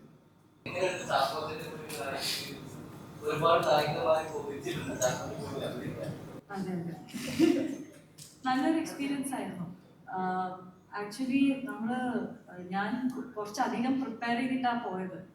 കാരണം ഞാൻ വിചാരിക്കാണ്ട് വളരെ പെട്ടെന്ന്, നേരത്തെ പറഞ്ഞ പോലെ വളരെ പെട്ടെന്നാണ് എനിക്ക് ഈ ഒരു ഓപ്പർച്യൂണിറ്റി കിട്ടിയത്. So I had to double the levelling up thing. അപ്പോൾ കുറച്ചധികം പ്രിപ്പയർ ചെയ്തിട്ടാണ് പോയത്. അപ്പോൾ അതിൻ്റെ നെർവസ്നെസ് ഒക്കെ ഉണ്ടായിരുന്നു. ഫസ്റ്റ് ഓഫ് ഓൾ ആ ബൊഗൈൻവില്ല മൂവി ഇറങ്ങിക്കഴിഞ്ഞപ്പോഴാണ് ഇതിൻ്റെ ഷൂട്ട് സ്റ്റാർട്ട് ആവുന്നത്. അപ്പം ഞാൻ ആ ബൊഗൈൻവില്ല ലുക്കൊക്കെ പ്രതീക്ഷിച്ച് ഒക്കെയാണ് വിചാരിക്കുന്നത്. ഉള്ളിൽ ഫുൾ റൊമാൻറ്റിസൈസിങ് ആണ്. നേരിട്ട് വന്നപ്പോഴത്തേക്കും മറ്റേ കീറിയൊക്കെ കൂടി വേറെ ഏത് ലുക്കിലാണ് വരുന്നത്. അപ്പൊ ഫസ്റ്റ് ഞാൻ കാണും ഇത് തിരിക്കിട്ട് മാത്രം ഇങ്ങനത്തെ രൂപം എന്നുള്ള രീതിയിലാണ്. പിന്നെ വർക്ക് ചെയ്യുമ്പോൾ he's very calm and very composed. And ഞാനാണ് രൂപം തെറ്റിക്കരുത്, എൻ്റെ performance should not effect things എന്നൊക്കെയുള്ള രീതിയിലാണ്. പക്ഷേ ഹിസ് പ്രസൻസ് ഭയങ്കര നന്നായിട്ട് എന്നെയും കൂടി കാമാക്കി കുറച്ചും കൂടി ബെറ്റർ പെർഫോമൻസ് തരാൻ പറ്റി. അതുകൊണ്ട് അത് മാത്രമല്ല, രതീഷേൻ്റെ കൂടെ വർക്ക് ചെയ്യുമ്പോഴത് ഞാനിപ്പോൾ രതീഷേൻ്റെ കൂടെ ഇത് എൻ്റെ രണ്ടാമത്തെ പ്രൊജക്റ്റാണ്. ആദ്യത്തെ മൂവി വർക്ക് ചെയ്യുമ്പോൾ രതീഷേട്ടൻ പല ഡിഫറെൻറ്റ് പ്രോസസ്സിലാണ് നമ്മളെ കൊണ്ട് വർക്ക് ചെയ്യുന്നത്, നമുക്ക് പോലും അറിയില്ല. അപ്പോൾ ഫസ്റ്റ് മൂവിയിൽ രതീഷേട്ടൻ എനിക്ക് കഥയൊന്നും പറഞ്ഞു തന്നിട്ടുണ്ടായിരുന്നില്ല, സ്പോട്ടിലാണ് സീൻ ഡയലോഗ്സ് ഒക്കെ തന്നുകൊണ്ടിരുന്നത്. അപ്പോൾ അതൊരു വേറൊരു ലേണിംഗ് എക്സ്പീരിയൻസ് ആയിരുന്നു. ആൻഡ് ഈ മൂവിയിൽ എനിക്ക് സ്ക്രിപ്റ്റൊക്കെ ആദ്യമേ തന്നിട്ട് ഇതിൻ്റെ ടെക്സ്റ്റ് എല്ലാം ഫുൾ പേഴ്സണലൈസ് ചെയ്തോളൂ, പിന്നെ എന്നിട്ട് ഒന്നും വേണ്ട, വേറെ പ്രിപ്പറേഷൻ ഒന്നും വേണ്ട, സാധാരണ രീതിയിൽ വന്നാൽ മതി എന്നുള്ള രീതിയിലൊക്കെ ആയിരുന്നു. അപ്പോൾ കുറെ കൂടി ടെൻഷനായിരുന്നു. പക്ഷെ രണ്ടാമത്തെ പ്രൊജക്റ്റിൽ വർക്ക് ചെയ്യുമ്പോഴാണ് ഫസ്റ്റ് ആ രതീഷേട്ടനോട് വർക്ക് ചെയ്തതിൻ്റെ കുറേ ലേണിങ്സ് ഔട്ട്കംസ് നമുക്ക് സെക്കൻഡ് ഇതിനകത്ത് എവിടെയുണ്ടാവുന്നു, സെക്കൻഡ് പ്രൊജക്റ്റിൽ. പിന്നെ അത് മാത്രമല്ല ബാക്കി എല്ലാ കുറേ സജീവ് ഗോപു ആയിക്കോട്ടെ, ദിലീഷേട്ടൻ ആയിക്കോട്ടെ, ചിതു ആയിക്കോട്ടെ, ഒരുപാട് രാജ് മാധവൻ്റെ കൂടെ ഞാൻ നേരത്തെ വർക്ക് ചെയ്തിട്ടുണ്ട്. അപ്പം എല്ലാ നല്ല ആക്ടേഴ്സിൻ്റെ കൂടെ എനിക്ക് വർക്ക് ചെയ്യാൻ പറ്റി. അപ്പോൾ അതെല്ലാം കൂടി നല്ലൊരു എക്സ്പീരിയൻസ് ആയിരുന്നു, നല്ലൊരു ലേണിംഗ് പ്രോസസ് ആയിരുന്നു. And I'm fortunate that I got this big opportunity. Thank you. തുടക്കത്തിൽ തന്നെ ഇതിൽ ദുരൂഹത പോസ്റ്റർ ആദ്യം ഇറങ്ങുമ്പോൾ ഡയറക്ടറിന്റെ പേര് വെക്കും, അടുത്ത പോസ്റ്റർ ഇറങ്ങുമ്പോൾ ഡയറക്ടറിന്റെ പേരില്ല. പിന്നീട് പോസ്റ്റർ എടുക്കുമ്പോൾ ഡയറക്ടറിന്റെ പേര് വരും. ഇതൊരു ഭയങ്കര ദുരൂഹത നിറഞ്ഞു ഈ സിനിമയ്ക്ക്. ഇത് ഒരറ്റം വരെ പോയപ്പോൾ ഒരു ചർച്ചയിലേക്ക് വരെ പോകേണ്ട ഒരു സാഹചര്യം. അതെന്താണ് അതിന്റെ ഉള്ളിൽ ഇങ്ങനെ ഒരു ടൈറ്റിൽ ഇട്ടപ്പോൾ ഞങ്ങൾ പ്ലാൻ ചെയ്തതാണ് എന്താണെന്ന് വെച്ചാൽ എന്തെങ്കിലും ഇങ്ങനത്തെ ഒരു ക്വസ്റ്റ്യനോ അല്ലെങ്കിൽ ഇങ്ങനെ ഒരു പ്ലാനിങ് എങ്ങനെ മാർക്കറ്റ് ചെയ്യാൻ നോക്കുന്നത്. അപ്പം ഇനി ചോദ്യം ചോദിപ്പിച്ച് ഇപ്പോഴാണ് ഞങ്ങളത് മാർക്കറ്റിംഗിൽ വിജയിച്ചു എന്നുള്ളത് മനസ്സിലാക്കുന്നത്. കാരണം ഇങ്ങനെ ഇട്ട് കഴിഞ്ഞപ്പോൾ ഈ പടത്തിന് എന്തെങ്കിലും, കാരണം ഇതിന്റെ ഒത്തിരി കാര്യങ്ങൾ റിവീൽ ചെയ്യാൻ പറ്റത്തില്ല. അപ്പം ഇങ്ങനെ എന്തെങ്കിലും ഇട്ട് കഴിഞ്ഞു കഴിഞ്ഞാൽ മറ്റുള്ളവർ ശ്രദ്ധിക്കും എന്നുള്ളത് തോന്നി. ഇന്നിപ്പോ നമുക്കത് മനസ്സിലായി, മറ്റുള്ളവർ ശ്രദ്ധിക്കുന്നുണ്ട്. ഒരു മാർക്കറ്റിംഗിന്റെ തന്ത്രമായിട്ട് ഞങ്ങളത് ചെയ്തു. ഒരു ടേബിളിൽ നിന്ന് ചർച്ചയ്ക്ക് അപ്പൊ ഫ്രീ ആക്കി എടുക്കുമ്പോൾ അതിന്റെ കുറച്ചും കൂടെ ആഴത്തിൽ ഇതൊരു വിഷയങ്ങളായി. ഒരു കംപ്ലീറ്റ് ആക്ടർ എന്നൊക്കെ പറയുന്ന പോലെ ഒരു കംപ്ലീറ്റ് വിജയം ആകുന്നത് അവിടെ വരെ എത്തുമ്പോഴാണ്. അപ്പം അവർക്ക് മനസ്സിലായി ഇതൊരു കംപ്ലീറ്റ് മാർക്കറ്റിംഗിന്റെ അതാ പറഞ്ഞേ കംപ്ലീറ്റ് മാർക്കറ്റിംഗിന്റെ ഒരു കാര്യമാണ്. പിന്നെ നമ്മളത് പിന്നെ ഇപ്പോൾ ഉള്ള എല്ലാ പോസ്റ്ററുകളിലും നോക്കി ഞങ്ങളത് വിജയിച്ചു കഴിഞ്ഞപ്പോ പിന്നെ ഇനി വേറൊരു മാർക്കറ്റിംഗ് പ്ലാൻ വേണമെന്ന് മനസ്സിലായി. ഇല്ലില്ല. അപ്പൊ എല്ലാം ഇപ്പം നമ്മളിപ്പം ഹൈദരാലിയായിട്ട് സംസാരിക്കാന്ന് വെച്ചാൽ എന്തെങ്കിലും ഒരു പ്രശ്നം ഉണ്ടാവും ചിലപ്പോൾ. എല്ലാ മനുഷ്യനായിട്ട് അങ്ങനെ ഉണ്ടാവുമല്ലോ. പിന്നെ ഇപ്പൊ ഏത് സിനിമയിലാണെങ്കിലും ലൈഫിലാണെങ്കിലും ഏത് ബിസിനസ്സിലാണെങ്കിലും ഒക്കെ എന്തെങ്കിലുമൊക്കെ സംഭവങ്ങൾ നോർമലി ഉണ്ടാവുന്നതാണല്ലോ. അപ്പൊ അതൊക്കെ ഇപ്പൊ പല സിനിമകളിലും ഉണ്ടാവാറുണ്ട് എന്തെങ്കിലുമൊക്കെ കാര്യങ്ങളായിട്ട്. അപ്പൊ അതൊക്കെ ഒരു നോർമൽ ആയിട്ടുള്ള ഒരു കാര്യമാണ്. അപ്പൊ അതൊരു ഇഷ്യൂ ആയിട്ടുള്ള ഇപ്പൊ നമ്മളൊരു ഫാമിലിയിൽ ഒരു ഇഷ്യൂ ഉണ്ടായി കഴിയുമ്പോൾ ചിലപ്പോൾ എന്താണെന്ന് വെച്ചാൽ നമ്മൾ ഡിസ്കഷൻ വെച്ചിരിക്കും. അപ്പൊ ഇതുപോലെയുള്ളൊരു കാര്യമുള്ളത് ഒരു വലിയൊരു ഇഷ്യൂ ആയിട്ടുള്ള കാര്യങ്ങളോ അങ്ങനത്തെ ഒന്നുമില്ല. ഒരു ദുരൂഹ സാഹചര്യം അതിൻ്റെ അകത്തില്ല. അല്ല, ഈ നേരത്തെ പറഞ്ഞ പോലെ പ്രൊഡ്യൂസേഴ്സ് അസോസിയേഷൻ വരെ ഇതെത്തി എന്ന് പറയുമ്പോൾ ഈ സിനിമ തുടങ്ങുന്നതിന് മുമ്പ് തന്നെ അത് ഉണ്ടായിരുന്നു എന്നുള്ളതാണ് സത്യം. അതിന് മുമ്പുള്ള അദ്ദേഹം ചെയ്ത സിനിമയുടെ കുറച്ച് വിഷയങ്ങളുണ്ടായിരുന്നു. അത് തന്നെ ക്ലിയർ ചെയ്തിട്ടുള്ള ഒരു ചർച്ച നടന്നിട്ട് ആണ് ഈ സിനിമയുടെ കാര്യങ്ങളിലോട്ടൊക്കെ പോകുന്നത്. പിന്നെ ഈ പറഞ്ഞ പോലെ സിനിമയുടെ പേര് സൂചിപ്പിക്കുന്ന പോലെ തന്നെ കുറച്ച് ദുരൂഹതകളൊക്കെ ഈ സിനിമയിലുണ്ട്. അത് വളരെ പ്രസിദ്ധമായിട്ടുള്ള കാര്യമാണ്. ക്രിയേറ്റീവായിട്ട് ഡിഫറൻസുകൾ ഉണ്ടായിട്ടുണ്ടാവാം, പക്ഷെ അതൊക്കെ സിനിമയുടെ നന്മയ്ക്ക് വേണ്ടിയിട്ടുള്ളതാണ്. അതൊക്കെ ഒരു മേശയുടെ അപ്പുറത്തിരുന്ന് സംസാരിച്ച് ക്ലിയർ ചെയ്തിട്ടുള്ള കാര്യങ്ങളാണ്. അത് അറ്റ് ദ എൻഡ് ഒരു നല്ലൊരു സിനിമ, ഒരു എന്റർടൈനർ എന്നുള്ള രീതിയിൽ ഇത് തിയേറ്ററിലേക്ക് കൊണ്ടുവരാൻ വേണ്ടിയിട്ട് എല്ലാ ആൾക്കാരും, അത് ഡയറക്ടർ മുതൽ പ്രൊഡക്ഷനിലുള്ള ഏറ്റവും ജൂനിയർ ആയിട്ടുള്ള അല്ലെങ്കിൽ എക്സ്പീരിയൻസ് കുറഞ്ഞിട്ടുള്ള ആൾക്കാർ വരെ ഇതിന്റെ കൂടെ ഉണ്ട് എന്നുള്ളതാണ് ഒരു ദുരൂഹതയും ഇല്ലാത്ത ഒരു കാര്യം എന്ന് പറയുന്നത്. വേറൊരു എക്സാമ്പിൾ ചുമ്മാ പറയുകയാണെങ്കിൽ ഞാൻ ആക്ച്വലി നമ്മുടെ സോങ് ആദ്യം റിലീസ് ചെയ്തപ്പോൾ ശരിക്കും അതിൽ മ്യൂസിക് ഡയറക്ടറിന്റെ പേരൊന്നും എഴുതിയിട്ടില്ല. അതെന്താ പറയുന്നത്? ഇല്ല, ഞാൻ പറഞ്ഞത് അങ്ങനത്തെ ഒരു സ്ട്രാറ്റജി നമ്മുടെ ഭാഗത്തുണ്ടായിരുന്നു എന്നുള്ളതാണ് സത്യം. പിന്നെ ഈ പറഞ്ഞ പോലെ ഒരു സിനിമ എന്ന് പറയുന്നത് ഒരു ക്രിയേറ്റീവ് ആയിട്ടുള്ള ഒരുപാട് പേരുടെ ഇൻപുട്ടുകൾ ചേർന്നിട്ടുള്ള ഒരു ക്രിയേറ്റീവ് സൈറ്റാണ്. അപ്പൊ അത് എല്ലാവർക്കും അംഗീകരിക്കാവുന്ന രീതിയിലുള്ള ഒരു ഔട്ട്പുട്ട് എന്നുള്ള രീതിയിൽ കൊണ്ടുവരാൻ ശ്രമങ്ങൾ ഉണ്ടാകുമ്പോൾ തീർച്ചയായിട്ടും ചില അഭിപ്രായ വ്യത്യാസങ്ങൾ ഉണ്ടാവാം. പക്ഷെ അതിനപ്പുറത്തേക്ക് സിനിമ നന്നാവണം എന്നുള്ള ഒരു തീരുമാനത്തിൽ തന്നെയാണ് എല്ലാവരും ഉള്ളത്. അത് എല്ലാവരും എന്ന് പറയുമ്പോൾ രതീഷ് ബാലകൃഷ്ണൻ മുതൽ ഇതിന്റെ പ്രൊഡ്യൂസേഴ്സ് മുതൽ ഇതിൽ ആക്ട് ചെയ്ത ആൾക്കാർ മുതൽ ഇതിന്റെ ടെക്നിക്കൽ സൈഡിലുള്ള ആൾക്കാരുണ്ട്, പ്രൊഡക്ഷൻ സൈഡിലുള്ള എല്ലാവരും ഉൾപ്പെടെ. സോ അതിൽ യാതൊരു ദുരൂഹതയുമില്ല. അതുകൊണ്ട് തന്നെയാണ് സന്തോഷത്തോടു കൂടി ഈ ഒരു വിഷുക്കാലത്ത് ദുരൂഹ സാഹചര്യം ഇങ്ങനത്തെ ഒരു രീതിയിൽ, കാരണം ഇതുവരെ നമ്മൾ വിട്ടിട്ടുള്ള എല്ലാ കോണ്ടന്റുകളും ഇരുകൈ നീട്ടി പ്രേക്ഷകർ സ്വീകരിച്ചിട്ടുണ്ട് അല്ലെങ്കിൽ അക്സെപ്റ്റ് ചെയ്തിട്ടുണ്ട്. ഏതൊക്കെ രീതിയിലാണ് അത് സ്വീകരിക്കേണ്ടത് എന്നുള്ള ഒരു മൈൻഡ് സെറ്റ്. ആ ഒരു മൈൻഡ് സെറ്റിലൂടെ സിനിമ വന്ന് കണ്ടു കഴിഞ്ഞാൽ അവർ എന്റർടൈൻ ആകും നമുക്ക് വിശ്വാസമുണ്ട്. ഡയറക്ടറും ഇല്ല, എഡിറ്ററും ഇല്ല, മ്യൂസിക് ഡയറക്ടറും ഇല്ല, DOP ഇല്ല, ശരിക്കും ചിദംബരവും ഇല്ല, ദിലീഷ് പോത്തനും ഇല്ല, അങ്ങനെ കുറെ പേരില്ലേ. ഇത് ഇതിന്റെ ഒരു റിലീസ് ഡേറ്റ് എന്ന് പറയുന്നത് ആദ്യം ഏപ്രിൽ 2-ാം തീയതി എന്നുള്ള രീതിയിൽ തീരുമാനിച്ചിരുന്നു. പെട്ടെന്ന് അത് മാറി ഏപ്രിൽ 10-ആയി, അത് മാറി ഏപ്രിൽ 15-ആയി. അപ്പൊ അതുകൊണ്ട് തന്നെ ഇതിന്റെ ടെക്നിക്കൽ കാര്യങ്ങളും സൈഡിൽ നടക്കുന്നുണ്ട്. അപ്പൊ അതിന്റെ കാര്യങ്ങൾ നടക്കുന്നുണ്ട്. അത് ഇപ്പം ഈ ടീസറിന്റെ ഔട്ട് പോലും നമ്മൾ ലാസ്റ്റ് മിനിറ്റാണ് നമുക്ക് ഔട്ട് ചെയ്യാനൊക്കെ സാധിച്ചത്. അപ്പൊ അതിന്റെ ടെക്നിക്കൽ കാര്യങ്ങളൊക്കെ സൈഡിൽ നടക്കുന്നുണ്ട്. ടെക്നീഷ്യൻസ്, സോ അവർ ലൈം ലൈറ്റിലേക്ക് വരാനായിട്ട് ചിലപ്പോൾ അവർക്ക് മടിയുണ്ടാവാം, അല്ലെങ്കിൽ താല്പര്യമില്ല.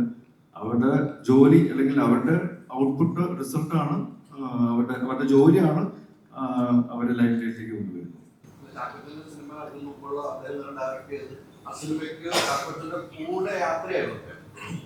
അതിൽ നിന്നും മാറി നിന്നിട്ടില്ല. ഫുൾ ടൈം കാക്കപ്പച്ചയുടെ ഏത് ഇന്റർവ്യൂ ആണെങ്കിലും വരും, കൂടെ യാത്ര ചെയ്യുമായിരുന്നു. അപ്പൊ ഇതൊക്കെ കാണുമ്പോഴാണ് ഒരു ഡൗട്ടുകൾ വരുന്നത്. അതുകൊണ്ടാണ് ഇപ്പൊ ഡയറക്ടറിന്റെ ചോദിച്ചത്. ഇതില് രതീഷിന്റെ കൂടെ 3ാമത്തെ സിനിമയാണ്. ആദ്യത്തെ സിനിമ എന്നാത്താൻ കേസുകൊണ്ട്, 2ാമത്തെ സിനിമ ഞാൻ നായകനല്ല, പക്ഷെ അതിൽ ഞാൻ പോയി അഭിനയിച്ചു. അത് ഞാൻ 1 രൂപ പോലും മേടിക്കാതെയാണ് ഞാൻ സിനിമയിൽ അഭിനയിച്ചിട്ടുള്ളത്. അത് അദ്ദേഹമായിട്ടൊരു ബന്ധത്തിന്റെ പുറത്താണ്. അങ്ങനെ ചെയ്തൊരു വ്യക്തിയാണ്. അതിനുശേഷം അദ്ദേഹം ഇതിനു മുമ്പ് ചെയ്ത സിനിമ വൻ പരാജയമായപ്പോൾ പോലും ഈ ഒരു പ്രോജക്റ്റുമായിട്ട് മുന്നോട്ട് വന്നപ്പോൾ ഞാനത് ഏറ്റെടുക്കാനായിട്ട് മുന്നോട്ട് വന്നിട്ടുണ്ടെങ്കിൽ അത് ആ ബന്ധത്തിന്റെ പുറത്തുണ്ടായിട്ടുള്ള കാര്യമാണ്, അല്ലെങ്കിൽ ആസ് എ ക്രിയേറ്റർ പുള്ളിയിലുള്ള ഒരു വിശ്വാസത്തിന്റെ പുറത്ത് ഉണ്ടായിട്ടുള്ള കാര്യമാണ്. അത് തന്നെയാണ് ഇപ്പോഴും കണ്ടിന്യൂ ചെയ്യുന്നത്. അതില് പുള്ളി ലൈം ലൈറ്റിലുണ്ടോ കൂടെ ഉണ്ടോ എന്നതിനപ്പുറം ഈ സിനിമ സംഭവിച്ചിട്ടുണ്ട് എന്നുള്ളതാണ് ഏറ്റവും വലിയ കാര്യം.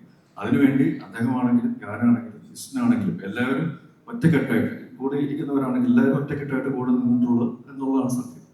സോ അത് സിനിമ സംസാരിക്കട്ടെ എന്നാണ് എനിക്ക് പറയാനുള്ളത്.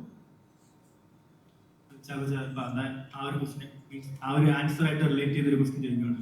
ഇപ്പൊ എന്നാത്താൻ കേസോട് ക്യാരക്ടർ നോക്കിക്കഴിഞ്ഞാൽ ചാക്കോച്ചന്റെ കരിയറിലെ തന്നെ വൺ ഓഫ് ദ ബെസ്റ്റ് ക്യാരക്ടറാണ്. ഇപ്പൊ നമുക്ക് അടക്കം മെൻഷൻ ചെയ്തിട്ടുണ്ട് ആ ഒരു ക്യാരക്ടറിനെ പറ്റി. അപ്പൊ അതേ ഒരു ഡയറക്ടർ ലീഡ് റോളും കൊണ്ട് വേറൊരു കഥയായിട്ട് വരുമ്പം ആർക്കാണെങ്കിലും കുറച്ചുകൂടെ എന്തൂസിയാസം അല്ലെങ്കിൽ കുറച്ചുകൂടെ സ്പെഷ്യൽ ആയിരിക്കും. ലൈക്ക് നമ്മളെ കൊണ്ട് ചെയ്യിപ്പിക്കുക, അല്ലെങ്കിൽ നമുക്ക് കുറച്ചുകൂടെ ചെയ്യാൻ കഴിയും എന്നുള്ളൊരു വിശ്വാസം തോന്നുന്നില്ല. അപ്പൊ ഈ ഒരു സിനിമയിൽ വരുമ്പോൾ ആ ഒരു കഥാപാത്രമായിട്ട് മാറുമ്പോൾ എത്രത്തോളം പ്രതീക്ഷ ഉണ്ടായിരുന്നു, ചെയ്ത് കഴിഞ്ഞപ്പോഴും എങ്ങനെയുണ്ട്? ഞാൻ വളരെ എക്സൈറ്റഡ് ആയിരുന്നു. കാരണം സേതു എന്ന കഥാപാത്രം എന്നിലേക്ക് വരുമ്പോൾ അത് എൻ്റെ അടുത്ത് പറയുമ്പോൾ ഞാൻ കണ്ടതിൽ നിന്നും എത്രയോ വ്യത്യസ്തമായ അല്ലെങ്കിൽ മറ്റൊരു രീതിയിലാണ് രതീഷ് അതിനെ കൺസീവ് ചെയ്തിരിക്കുന്നത്, അല്ലെങ്കിൽ അത് എന്നെ കൊണ്ട് ചെയ്യിച്ചിരിക്കുന്നത്. രൂപത്തിലാണെങ്കിലും ഭാവത്തിലാണെങ്കിലും ഒരു ബോഡി ലാംഗ്വേജിലാണെങ്കിലും എല്ലാം ആ ഒരു വ്യത്യസ്തത കൊണ്ടുവരാനായിട്ട് രതീഷിന് കഴിഞ്ഞിട്ടുണ്ട്.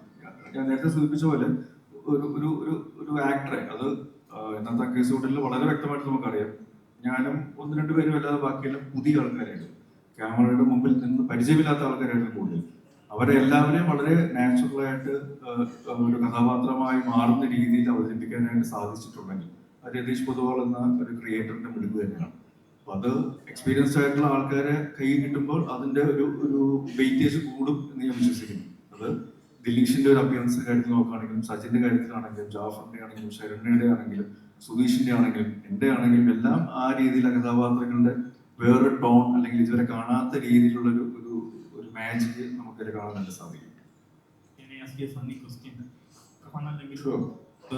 സാധാരണക്കാരനായിട്ടുള്ള ഒരു കഥാപാത്രമാണ് ഈ ഒരു സിനിമയിൽ. ടീച്ചർ കണ്ടപ്പോൾ ഫസ്റ്റ് കണ്ടപ്പോൾ നമ്മൾ പ്രതീക്ഷിച്ചത്, പക്ഷെ എന്തിലേക്ക് വന്നു കഴിഞ്ഞപ്പോൾ വെട്ടിയും കുറെ അങ്ങനത്തെ ഒരു പരിപാടിയിലേക്ക് മാറുന്നു. എത്രത്തോളം വെടിവെപ്പ് കാര്യങ്ങളൊക്കെ ഇതിനകത്ത് ചെയ്തിട്ടുണ്ട്, അല്ലെങ്കിൽ എത്രത്തോളം സാറ്റിസ്ഫൈഡ് ആണ് ആഗ്രഹം? സിനിമയ്ക്ക് ആവശ്യമായിട്ടുള്ള ആക്ഷൻ സീക്വൻസുകൾ മാത്രമേ ഉള്ളൂ. ഇതുവരെ നമ്മൾ രതീഷ് പൊതുവാൾ സിനിമകൾ കണ്ടിട്ടില്ലാത്ത ഒരു എക്സ്ട്രാ എന്തെങ്കിലും ഉണ്ടെങ്കിൽ അത് ഈ ആക്ഷൻ സീക്വൻസുകളാണ്. മറ്റത് സോഷ്യൽ സറ്റയർ ആണെങ്കിലും, ഇമോഷണൽ സൈഡ് ആണെങ്കിലും, തമാശകളാണെങ്കിലും, സമൂഹത്തിലുള്ള പല ഇഷ്യൂസ് ആണെങ്കിലും അതെല്ലാം ആൻസർ ചെയ്ത് കേറ്റർ ചെയ്ത് പോകുന്നുണ്ട്. അതിനപ്പുറത്തേക്ക് ഒരു ആക്ഷന്റെ ഒരു സീക്വൻസുകളോടുകൂടി ഈ കഥയ്ക്ക് അനുയോജ്യമായ രീതിയിൽ പ്ലേസ് ചെയ്തിട്ടുണ്ട്. അല്ലാതെ ഭയങ്കര ഒരു സൂപ്പർ ഹീറോ മാച്ചോ പരിപാടി അങ്ങനെയൊന്നുമില്ല. ഇന്ന് നോക്കിക്കഴിഞ്ഞാൽ ആവേശം ഇറങ്ങിയിട്ട് 2 വർഷമായി. ഇപ്പം ആവേശത്തിലെ കാര്യം പറയുകയാണെങ്കിൽ ചില സ്ഥലങ്ങളിലൊക്കെ ഫാഫിനെക്കാളിലും ചേട്ടൻ സ്കോർ ചെയ്തിട്ടുള്ളതായിട്ട് ഓഡിയൻസ് പറഞ്ഞിട്ടുണ്ട്. അപ്പൊ ഇതിലേക്ക് വരുമ്പോൾ ആക്ഷൻ സീക്വൻസിന് മുൻപ് ചെയ്ത് എക്സ്പീരിയൻസ് ഉള്ള ഒരാളാണ്. അപ്പൊ ഇതിൽ ഏതെങ്കിലും സമയത്ത് അല്ലെങ്കിൽ ഏതെങ്കിലും ഒരു സീനിൽ ചാക്കോച്ചനെ സ്കോർ ചെയ്യാൻ സാധിച്ചിട്ടുണ്ടോ, അല്ലെങ്കിൽ ആക്ഷൻ ഒക്കെ ചെയ്യാൻ ഭയങ്കര ഉണ്ടാകും? ഇതിൽ എനിക്ക് വലിയ രീതിയിൽ ആക്ഷൻ സീക്വൻസുകൾ ഇല്ലെന്ന് വിചാരിക്കുന്നു. ചാക്കോച്ചനെ ഞാൻ സ്കോർ ചെയ്ത് വിചാരിക്കുന്നത് ചാക്കോച്ചനെ ഞാൻ ഡാൻസ് പഠിപ്പിക്കുന്ന സീനുണ്ട്. അതിൽ ചാക്കോച്ചൻ ഡാൻസ് അറിയാൻ പാടാത്തൊരു ക്യാരക്ടർ ആയതുകൊണ്ട് ഞാൻ അതിൽ സ്കോർ ചെയ്തു. അങ്ങനെ ഞാൻ പഠിപ്പിക്കുന്നു ചാക്കോച്ചനെ. ഞാനൊരു 3 ദിവസം 2 ദിവസം എടുത്തിട്ട് ഞാൻ ഡാൻസ് പഠിക്കുന്നു. ആ സമയത്ത് സ്പോട്ടിൽ വന്ന് ചാക്കോച്ചനത് കാണുന്നു, ചാക്കോച്ചൻ അപ്പം ചെയ്യുന്നു. അപ്പൊ അതുകൊണ്ട് അവിടെ മാത്രമേ സ്കോർ ചെയ്ത പോലെ തോന്നി. എല്ലാ വിധത്തിലും ഓക്കെ ആയിരുന്നു ബ്രോ. ഇതാണ് നമ്മൾ ഒരു ഫണ്ണിയായിട്ട് പേര് ജാഫർ തന്നെയാണ്. അത് എത്രമാത്രം ആ സിനിമയ്ക്ക് ഇക്കാരന്റെ ഒരു റോളും ആ പേരും അത് എത്രമാത്രം ആ സിനിമയിൽ നമുക്ക് പ്രേക്ഷകർക്ക് ഇഷ്ടപ്പെടാവുന്ന ഒരു കഥാപാത്രമാണ്.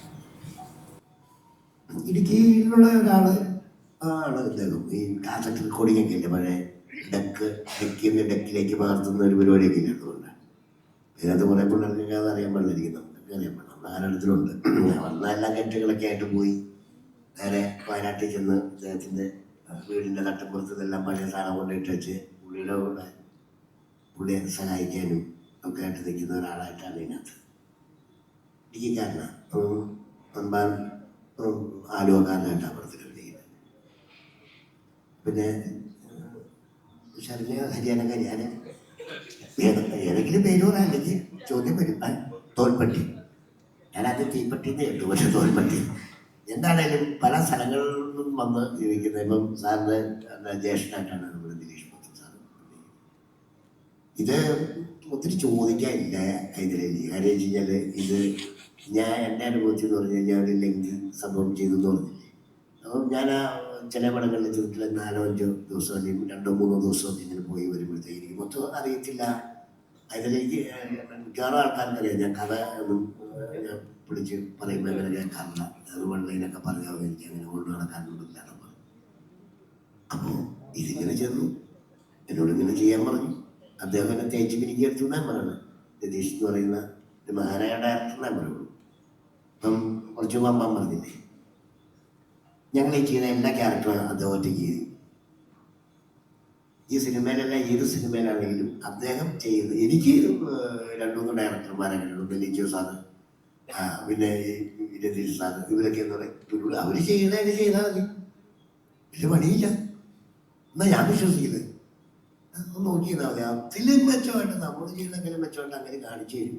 പിന്നെ നമ്മളെ എല്ലാം പറഞ്ഞു തരും. ഒരു പടം എങ്ങനെ വിജയിപ്പിക്കണം, എങ്ങനെ പോകണം, അദ്ദേഹം എടുത്ത് ചെയ്യുന്നത് നമ്മൾ കിട്ടുന്നവരെ അദ്ദേഹം. അദ്ദേഹത്തിൻ്റെ പടത്തിനായി വേണ്ട 50 ദിവസം ചോദിച്ചു കഴിഞ്ഞാൽ ചിലപ്പോൾ ഒരു 60 ദിവസമൊക്കെ ആകുമായിരിക്കും, എനിക്കറിയില്ല.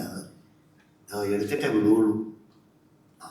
അത്ര ഗ്യാരണ്ടി ഉണ്ട് പടത്തിന്. നല്ല ഞാൻ പറഞ്ഞില്ലേ, അതേ കഴിയുമ്പോഴത്തേക്കും എൻ്റെ മനസ്സിൽ തോന്നുന്ന ഒരു വിജയപ്പടമാണ്. കാരണം വെച്ച് കഴിഞ്ഞാൽ പിന്നെ നമുക്ക് അപേക്ഷിക്കാനോ അഭ്യർത്ഥിക്കാനോ പറ്റുള്ളൂ ജനങ്ങളോട്.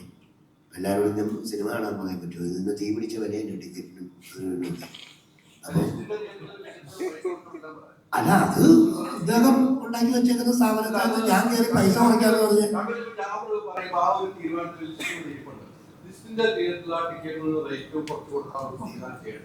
ഉള്ളതാണ്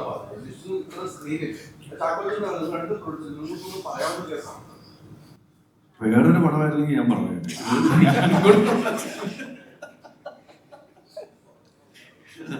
അതുകൊണ്ട് ഇത് ഫുൾ റിസ്കിൽ ഇറങ്ങുന്ന സിനിമയാണ്.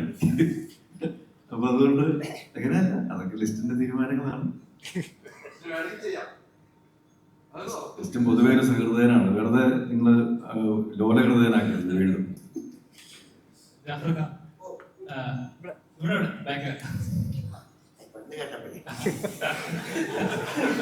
സത്യം ഞാൻ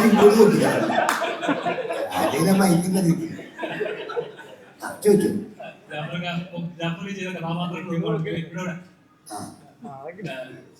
ഒരുപാട് ചിരിപ്പിക്കുന്ന കഥാപാത്രം ചെയ്തിട്ടുണ്ട്, കരയിപ്പിക്കുന്ന കഥാപാത്രം ചെയ്തിട്ടുണ്ട്, ഫ്രീക്ക് ആയിട്ടുള്ള കഥാപാത്രം ചെയ്തിട്ടുണ്ട്, എന്താ പറയുക ഇപ്പൊ കുറച്ച് സ്റ്റൈലായിട്ടുള്ള കഥാപാത്രം ചെയ്തിട്ടുണ്ട്, ഇപ്പൊ സൈക്കോ ആയിട്ട് ചെയ്തിട്ടുണ്ട്. അപ്പൊ അതിൽ വെച്ച് നമ്മൾ ചെയ്ത കഥാപാത്രങ്ങൾ എടുത്ത് നോക്കുമ്പോൾ നമ്മുടെ കൂടെ അഭിനയിക്കുന്നവരുണ്ടാകുന്ന ഒരു ഗ്രാഫ് ഉണ്ടല്ലോ, അല്ലെങ്കിൽ കൂടെ അഭിനയിക്കുന്നവർ ചെയ്യുമ്പോൾ ചാക്കോച്ചനൊക്കെ ഒരുപാട് കഥാപാത്രം നമ്മൾ കണ്ടില്ല. അപ്പം ഈ ഒരു ഇൻട്രോവേർട്ട് അല്ല ഇങ്ങനത്തെ ഒരു കഥാപാത്രം ചെയ്യുമ്പോൾ ചാക്കോച്ചനോട് ടിപ്സ് എന്തെങ്കിലും കൊടുത്തിട്ടുണ്ടോ?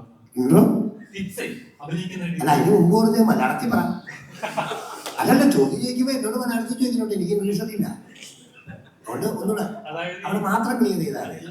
ഇൻട്രോവേർട്ട് എന്ന് പറയുമ്പോൾ അതായത് എല്ലാത്തിലും മാറി നിന്ന്, അല്ലെങ്കിൽ എന്താ പറയാ മറ്റുള്ളവർ പറയുന്നത് മാത്രം കേട്ട് ഇങ്ങനെ എന്താ പറയുക നമ്മുടെ ദേഷ്യം വന്നാലും സങ്കടം വന്നാലും പ്രകടിപ്പിക്കാതെ ഒറ്റയ്ക്ക് ഇങ്ങനെ ഇരിക്കുന്ന ഒരു അവസ്ഥയുണ്ട്. അതായത് ഉൾവലിഞ്ഞ അതുപോലെ ആ സാധനം അന്തർമുഖൻ. ചോദ്യം ഉഴപ്പിച്ചു കളഞ്ഞതല്ലേ? ഞങ്ങൾ അഭിനയിച്ചോണ്ടിരിക്കുമ്പോ എന്താണ് ഇദ്ദേഹത്തിന്റെ അഭിനയം കണ്ടു കഴിയുമ്പോ ഞാൻ വലുതായി പോകുന്നു. എന്തെങ്കിലും ടിപ്സ് പറഞ്ഞു കൊടുത്തിട്ടുണ്ടോ? ഇതൊക്കെ ഒന്ന് ശ്രദ്ധിക്കണേ, അല്ലെങ്കിൽ കുറച്ച് അത് നല്ല ചോദ്യം കേട്ടോ. അത് കാരണം വെച്ചാല് ഞാൻ ഇവരോടൊക്കെ ഞാൻ പറഞ്ഞു കൊടുത്തു കഴിഞ്ഞാൽ ഞാൻ ആരായി? അല്ല, ചെയ്യിരിക്കുന്നവരോട് പറഞ്ഞു കൊടുക്കാൻ ഞാൻ ആരാ? അതല്ല, അല്ലാതെ എനിക്കൊരു സ്വഭാവമുണ്ട്. അത് ചില വരുന്ന ആൾക്കാർക്കൊക്കെ അറിയാം. നമ്മളിപ്പോൾ ഓപ്പോസിറ്റ് ഇരിക്കുന്ന ആരെങ്കിലും ഇച്ചിരി പരിചയക്കുറവുള്ളൊരു ആരായിക്കോട്ടെ, ആണായിക്കോട്ടെ, പെണ്ണായിക്കോട്ടെ, ഒരു കൊച്ചായിക്കോട്ടെ, ആരാണെങ്കിലും എന്തെങ്കിലുമൊക്കെ ഒരു ചെറിയൊരു തിരിവോ മറവോ ഒക്കെ ചെയ്യുമ്പോഴത്തേക്കും തെറ്റും ഇതൊക്കെ പരിപാടി ഇപ്പം ഈ നൈസിൽ പിടിക്കും. ഞാൻ നൈസിൽ പിടിച്ച് പറഞ്ഞു കൊടുക്കുന്നത് ഇന്നപോലെ ഇങ്ങനെ എടുക്കണ്ട, കൈ ഇവിടുന്ന് എടുക്കണ്ട. അത് എനിക്ക് എൻ്റെ മനസ്സിൽ തോന്നിയതാ. പക്ഷെ അവർ ചിലപ്പോൾ ചെയ്യുന്നത് ചിലപ്പോൾ ഡയറക്ടർക്ക് ശരിയായിരിക്കാം. പക്ഷെ നമ്മൾ എൻ്റെ ഇതിൽ നിന്ന് നോക്കുമ്പോൾ ഒന്ന് ഇങ്ങനെ ഒന്ന് പോയാൽ നല്ലതായിരുന്നു അത് പറഞ്ഞു കൊടുക്കുമ്പോൾ അവർ ചെയ്യുകയോ ചെയ്യുന്നില്ല, അങ്ങനെയൊക്കെ ചെയ്യാറുണ്ട്. പിന്നെ ഇതിപ്പോൾ ഒന്നും ആരോടും പറഞ്ഞു കൊടുക്കണത്. പിന്നെ ഇപ്പൊ കണ്ട വാടകയിൽ പിള്ളേര് സെറ്റ് ഇറങ്ങിയല്ല നടന്മാരാ, മോഹൻലാൽ സാറ്, മമ്മൂട്ടിക്ക എന്നൊക്കെ പറയുന്ന ആൾക്കാരെ പോലെ ഇരിക്കുന്ന സാറന്മാർ ഞങ്ങളെ ചെറുകിടക്കാരൊക്കെ ഉണ്ടല്ലോ ഒത്തിരി. അപ്പോൾ അവരൊന്നുമല്ല, അവരൊന്നും ഇപ്പൊ സിനിമയെന്ന് പറഞ്ഞാൽ 4 പിള്ളേർ കൂടിയ സിനിമയാണ് അല്ലേ. എല്ലാ സൈഡിലും പിള്ളേർ സെറ്റായി, ക്യാമറയായി, ഡയറക്ഷനായി ഒക്കെ അല്ലേ. ഇതിപ്പോൾ നിങ്ങൾ കൈകാര്യം ചെയ്യും നന്നായിട്ട്. എന്നിട്ട് അദ്ദേഹത്തിനോട് ഇതൊരു കഥ പറ, അദ്ദേഹം സിനിമ എടുക്കും. നല്ല പിള്ളേരാണ്, ഇനിയിപ്പോൾ വാഴ കളിക്കുന്നു അങ്ങനെ. അതുപോലെ ഇതും നിങ്ങൾ കളിച്ചു വരുമ്പോഴത്തേക്കും നല്ല സിനിമയാവും. വിഷുവിൽ നിന്നും ഒരു കൈനീട്ടമായിട്ട് 2 പേരും കൂടി തരും ഞങ്ങളായിട്ട് വെച്ച്. എന്തോ അവിടെ നിന്ന് ഞാൻ പറഞ്ഞിട്ടുണ്ട്. സഞ്ജയനോട് ഇതിനു ചുരുളിക്കാൻ തോന്നായിരുന്നു. അപ്പൊ അതൊരു എക്സ്ട്രീം ലെവലൊരു കഥാപാത്രം. ഒരു മനുഷ്യന്റെ എല്ലാ എന്താ പറയാ സങ്കടങ്ങളും ദേഷ്യങ്ങളും വേറൊരു മനുഷ്യന്റെ വേറൊരു രൂപമാണ് അതിനകത്ത് കാണിക്കുന്നത്. അപ്പൊ ഇതിലെങ്ങനത്തെ ഒരു കഥാപാത്രം കുറച്ചുകൂടെ ഒരു ഡിഫറെന്റ് ഒരു പേഴ്സണലായിട്ട് നോക്കുന്ന അങ്ങനത്തെ ഒരു കഥാപാത്രം അത് ഞാൻ പറഞ്ഞില്ലേ ഇതിനെ കുറിച്ച്. ഞാൻ ഇദ്ദേഹത്തിന്റെ സഞ്ജയനുമായിട്ട് വെച്ച് നോക്കുമ്പോഴേ നിങ്ങൾ രണ്ടുപേരും പോകുമ്പോ അതിന് ഞാനൊന്നും അഭിനയിച്ചൊന്നുമില്ല. ഒന്നിച്ച് ഞാനും സഞ്ജയനൊന്നും ഒന്നിച്ച് അഭിനയിച്ചിട്ടില്ല. ഞാനും ഇദ്ദേഹവും ശരണ്യയും പിന്നെ ദിലീഷ് സാറ്, ചിദംബരം, അത്രയും വരാം. സജിൻ മാത്രം നമ്മൾ തമ്മിൽ ഇല്ല ഇല്ല ഇല്ല ഇല്ല ഇല്ല.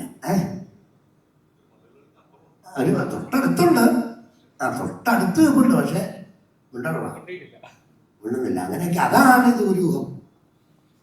അതെന്താണ് പുള്ളി അവിടെ അപ്പുറത്തേക്കില്ലെന്ന് പറഞ്ഞ് ഞാൻ ഇപ്പുറത്ത് നിൽപ്പുണ്ട്, ഇതിന്റെ അപ്പുറത്തും ഇപ്പുറത്തും അവിടെ ദുരൂഹതയാണ്. ആ ദുരൂഹമാണ് നമ്മളുടെ സിനിമ. ദുരൂഹ സാഹചര്യത്തിൽ എന്ന് പറഞ്ഞു തെറ്റിപ്പോയി. ഊഹയോ ആ ദുരൂഹ സാഹചര്യം. ഓക്കെ സാർ, ചോദിച്ചോളൂ, അത് ചോദിച്ചോളൂ. ദുരൂഹ സാഹചര്യം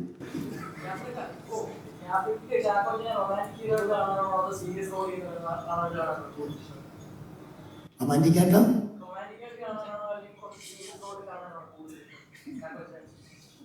എനിക്കിപ്പോ ഇരിക്കുന്ന അതുപോലെ കാണാനായിട്ട് കേട്ടോ. ഇപ്പതേ ഇരിക്കുന്നതാണ് അദ്ദേഹം അങ്ങനെ ഇരിക്കുന്ന കാണാൻ എനിക്ക് ഇഷ്ടം. എന്തിനാ ഒരാളെ ദുഃഖത്തിലിരിക്കുന്നതും സീരിയസ് ഇരിക്കുന്നതും ഒന്നും ഇല്ലത്തെ. മനുഷ്യരായിട്ടൊന്ന് പോയാൽ മതി, എല്ലാം നമ്മൾ കണ്ടു കേട്ടൊക്കെ പോയാൽ മതി അല്ലേ. നമ്മൾ തിരിഞ്ഞൊക്കെ നോക്കി കളക്കി അങ്ങോട്ട് പോയി കഴിഞ്ഞാൽ ഞങ്ങൾ പോയിക്കൊണ്ടിരിക്കും. അല്ലാതെ നമ്മളൊരു ചിന്താഗതിയായിട്ട് പോയി കഴിഞ്ഞാൽ ഒന്നും നടക്കുകയല്ല അല്ലേ. അതിന് ചോദിച്ചു ആർക്കെങ്കിലും എന്നോട് ചോദിക്കാനുണ്ട്.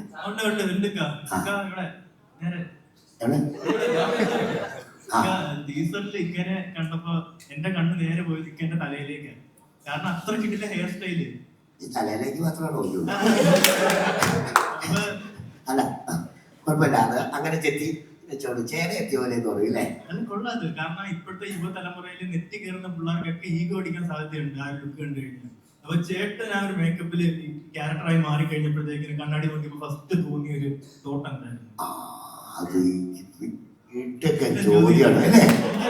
ഇതൊക്കെ ചോദ്യം ഇത് ഏതാണ്ട് 100 ചാനലുള്ളതായിരിക്കും അല്ലേ. അല്ലേ, ചെറുതും വലുതുമായിട്ടുള്ള 10 ഇല്ലേ. ഇത്രയും മുമ്പ് ഞാൻ പറയാണ്, ഞാൻ ഇത് എന്നെ വെട്ടിപ്പറക്കി ഒരു മരത്തിന്റെ ഓട്ടിയിരുന്ന വെട്ടി കാരവാനിലൊന്നും കയറി കൂടി വെട്ടിച്ചേനെ ഒക്കെ വാരിപ്പറക്കാനായിട്ട് വലിയ വേണം. ഞാൻ പുറത്തിരുന്ന വെട്ടി. ഞാൻ മുടിയൊക്കെ വെട്ടിയിരിക്കുമ്പോഴാണ് ഇദ്ദേഹം എൻ്റെ അടുത്തുള്ള കടന്നു പോയത്. എനിക്ക് ഇദ്ദേഹം എന്ന് പറഞ്ഞിട്ട് ഇതിലൂടെ കടന്നു പോയി ഇവിടെ ഇടമ്പൻ മൂക്ക് മുറിച്ച് വെച്ചേക്കുന്നത്. അപ്പം ഞാനിത് ആരാധന ഞാൻ വിചാരിച്ചത് പുള്ളി വന്നിട്ട് അറിയോ മുറിച്ചിട്ട് ഞെക്കി വെക്കിട്ട് അപ്പോഴാണ് ഇദ്ദേഹമാണെന്ന് അറിയുന്നത്. അപ്പൊ ഞാൻ കണ്ണാടി നോക്കിയപ്പോഴത്തേക്കും ഞാൻ മനസ്സിലാക്കി ഇപ്പൊ ഈ നിൽക്കുന്ന ചെറുപ്പക്കാർ പിള്ളേരൊക്കെ ഇല്ലേ, വരാൻ പോകുന്ന ചെറുപ്പക്കാർ പിള്ളേരൊക്കെ കംപ്ലീറ്റ് ഇതുപോലെ മുടി വെട്ടി ജാഫ്രിക്കാൻ കട്ടെന്ന് പറഞ്ഞൊരു കാട്ടുണ്ട്. ഇനി നോക്കിയോ, ഇനി സലൂണിലും ചെറിയ ബാർബർ ഷോപ്പിൽ വരെ ജാഫർഖാൻ കട്ടെന്ന് പറഞ്ഞൊരു നോട്ടീസ് വരും. ഇനി പിള്ളേരെ കുറച്ചാൾ വെട്ടിക്കൊണ്ട് നടക്കട്ടെ, അതെനിക്ക് പറയത്തില്ല. നല്ല കട്ടല്ലേ കുട്ടപ്പി? നല്ല കട്ടല്ലേ? അതാണ് കട്ട് കേട്ടോ. അപ്പം ഇതൊക്കെ നമ്മളെ കട്ടും വെട്ടിക്കൊണ്ട് നടന്നിട്ട് കാര്യമില്ല. ഞങ്ങളുടെ ഈ സിനിമ 14-ാം തീയതി ഇറങ്ങി കഴിയുമ്പോഴത്തേനും, അല്ല വിഷുവിന് സമ്മാനമായിട്ട് 15-ാം തീയതി ഇറങ്ങി കഴിയുമ്പോഴത്തേനും നിങ്ങളും സഹായിക്കണം, എല്ലാവരും സഹായിച്ചത് ഇത് വിജയമാക്കി തന്നെ പടം കണ്ടിട്ട് നല്ലതിനെ നല്ലതാക്കി കണ്ടാൽ അതൊന്നും ചെയ്തേക്കാം. ഇനി ആർക്കെങ്കിലും എന്നോടുണ്ടോ ഈ വശം വിടാൻ വേണ്ട? പാസ്. പാടോ? വാഴ വാഴ വാഴ സിനിമ കണ്ടില്ലെന്നേ, ഞാൻ കണ്ടില്ല. പൊതുവായിട്ടുള്ള അഭിപ്രായങ്ങൾ കേൾക്കില്ല. അപ്പൊ പൊതുവായിട്ടുള്ള അഭിപ്രായമല്ല. മോഹിനിയാട്ടം എന്ന് പറയുന്ന പടം നല്ലതാണ്, വാഴ നല്ലതാണ്, എല്ലാ പടവും നന്നാണ്. സിനിമ ഇൻഡസ്ട്രിയിലേക്ക് നിങ്ങൾക്ക് ഇങ്ങനെ വന്ന് ഇത് വെച്ചോണ്ട് ഇരിക്കണമെങ്കിൽ പടം നന്നാവട്ടെ. ഇത് നിന്നു പോകാൻ പാടില്ല. അപ്പൊ എന്ത് ചെയ്യണം? എല്ലാവരെയും നിങ്ങളെപ്പോലെയുള്ള ആൾക്കാരെ ഒരു ആരോഗ്യം പടക്കൊന്നും ഉണ്ടാക്കാതെ നല്ല രീതിയിൽ മുമ്പോട്ട് പോയി കഴിഞ്ഞാൽ നിങ്ങൾക്ക് ജീവിക്കാം, ഞങ്ങൾക്കും ജീവിക്കാം, എല്ലാവർക്കും ജീവിക്കാം. അല്ലാതെ ഇത് തകർത്തിട്ട് ഒന്നും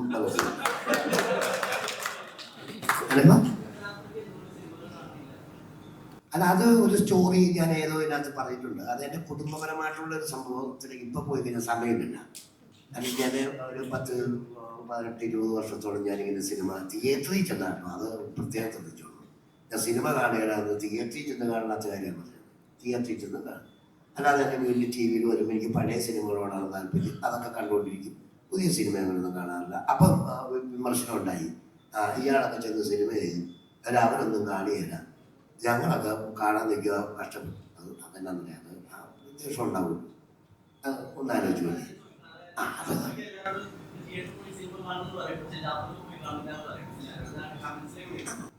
അതിൻ്റെ ഞാൻ ഒരു സ്ഥലത്ത് പറഞ്ഞു പോയി. ഇനിയിപ്പോൾ ഒന്നുകൂടെ പറഞ്ഞെന്ന് പറയാൻ, എൻ്റെ ജ്യേഷ്ഠനും ഞാനും എൻ്റെ ഒരു പെങ്ങളും കുട്ടിയും കൂടെ ഒക്കെ എല്ലാ സിനിമയും ഞായറാഴ്ച കാണും. എനിക്ക് ഞായറാഴ്ച ദിവസം എനിക്ക് ഫ്രീ ആയി സിനിമ കാണുന്നതിന് തിയേറ്ററിൽ ടിക്കറ്റ്. എൻ്റെ കാര്യം എന്ന് വെച്ച് കഴിഞ്ഞാൽ ഞങ്ങൾക്ക് 14-15 ചായക്കടയായിരുന്നു. ആ ചായക്കടയുടെ ഫ്രണ്ടിൽ ഞാൻ ഒരു കമുകിൻ്റെ വാരിക്ക് ഇങ്ങനെ ഒരു ബോർഡ് ഉണ്ടാക്കി വെച്ച ഒരു പോസ്റ്റർ ഒട്ടിക്കുന്നത്. എനിക്ക് ഒരു മഞ്ഞക്കാട് നിന്നിട്ട് അതുകൊണ്ട് പോയി എനിക്ക് കാണാം. അപ്പം ഞങ്ങൾ ഇങ്ങനെ ഒരു ഉച്ചയാകുമ്പോഴത്തേന് ഞായറാഴ്ച തുടങ്ങും. എൻ്റെ ഇളയ പെങ്ങളെ ചോദിക്കുന്നത്. ചോദിച്ചിട്ട് ഞങ്ങൾ സിനിമയ്ക്ക് പോട്ടെ. എൻ്റെ വാപ്പാടി ചോദിക്കുമ്പോൾ വാപ്പ കുറച്ച് ആദ്യം പോകണ്ടെന്നൊക്കെ പറയും, കൂടി ഇച്ചിരി പൈസ ഞങ്ങളും ഉണ്ടാക്കി വെച്ചിട്ട് പൈസയ്ക്ക് സിനിമയ്ക്ക് അവളുടെ ഒരു പോക്കിൽ ഒക്കെ ആയിട്ട് ഇങ്ങനെ ഇപ്പോൾ ഒരു 10-15 കൊല്ലം മുമ്പ് മരിച്ചുപോയി, 15 കൊല്ലം മുമ്പ് മരിച്ചുപോയി. അപ്പം അതിനെ കല്യാണമൊക്കെ കഴിച്ചു വിട്ട് കഴിയുമ്പോൾ ഞങ്ങളുടെ ആ കണക്ഷനും പൊട്ടി. അത് മനസ്സിലായില്ലേ? പിന്നെ ജീവിതത്തിൽ അത്രപ്പാടും കൂടെ ഉണ്ടായിരുന്നു. അപ്പം ജ്യേഷ്ഠൻ്റെ വഴിക്ക്, ഞാൻ എൻ്റെ വഴിക്ക് കുട്ടിയെ കെട്ടിച്ചു വിടും. അങ്ങനെയൊക്കെ ഒരു കുറേ കഥ പറയാനുണ്ട്. ഇതൊക്കെ ഉള്ളൂ. അല്ലാതെ ഞാൻ ചെയ്ത പടത്തിനകത്ത് ഞാൻ കാണിയെന്നൊരു അഹങ്കാരമൊക്കെ ഉള്ളൂ. ഇവിടെ കണ്ടാൽ മതി. ഇങ്ങനെയൊക്കെ കഥ പറയുമ്പോൾ ഒത്തിരി പറഞ്ഞു വരികയല്ലേ. അതുകൊണ്ട് കേട്ടോ, ഞാൻ നേരത്തെ ഡിക്ലെയർ ചെയ്തായിരുന്നു. എല്ലാവരോടും ശരിക്കും പറഞ്ഞു കൊടുത്ത് മനസ്സിലാക്കിയില്ല. അല്ല, ഇനി എന്തെങ്കിലും ഉണ്ടോ എന്നോടോ?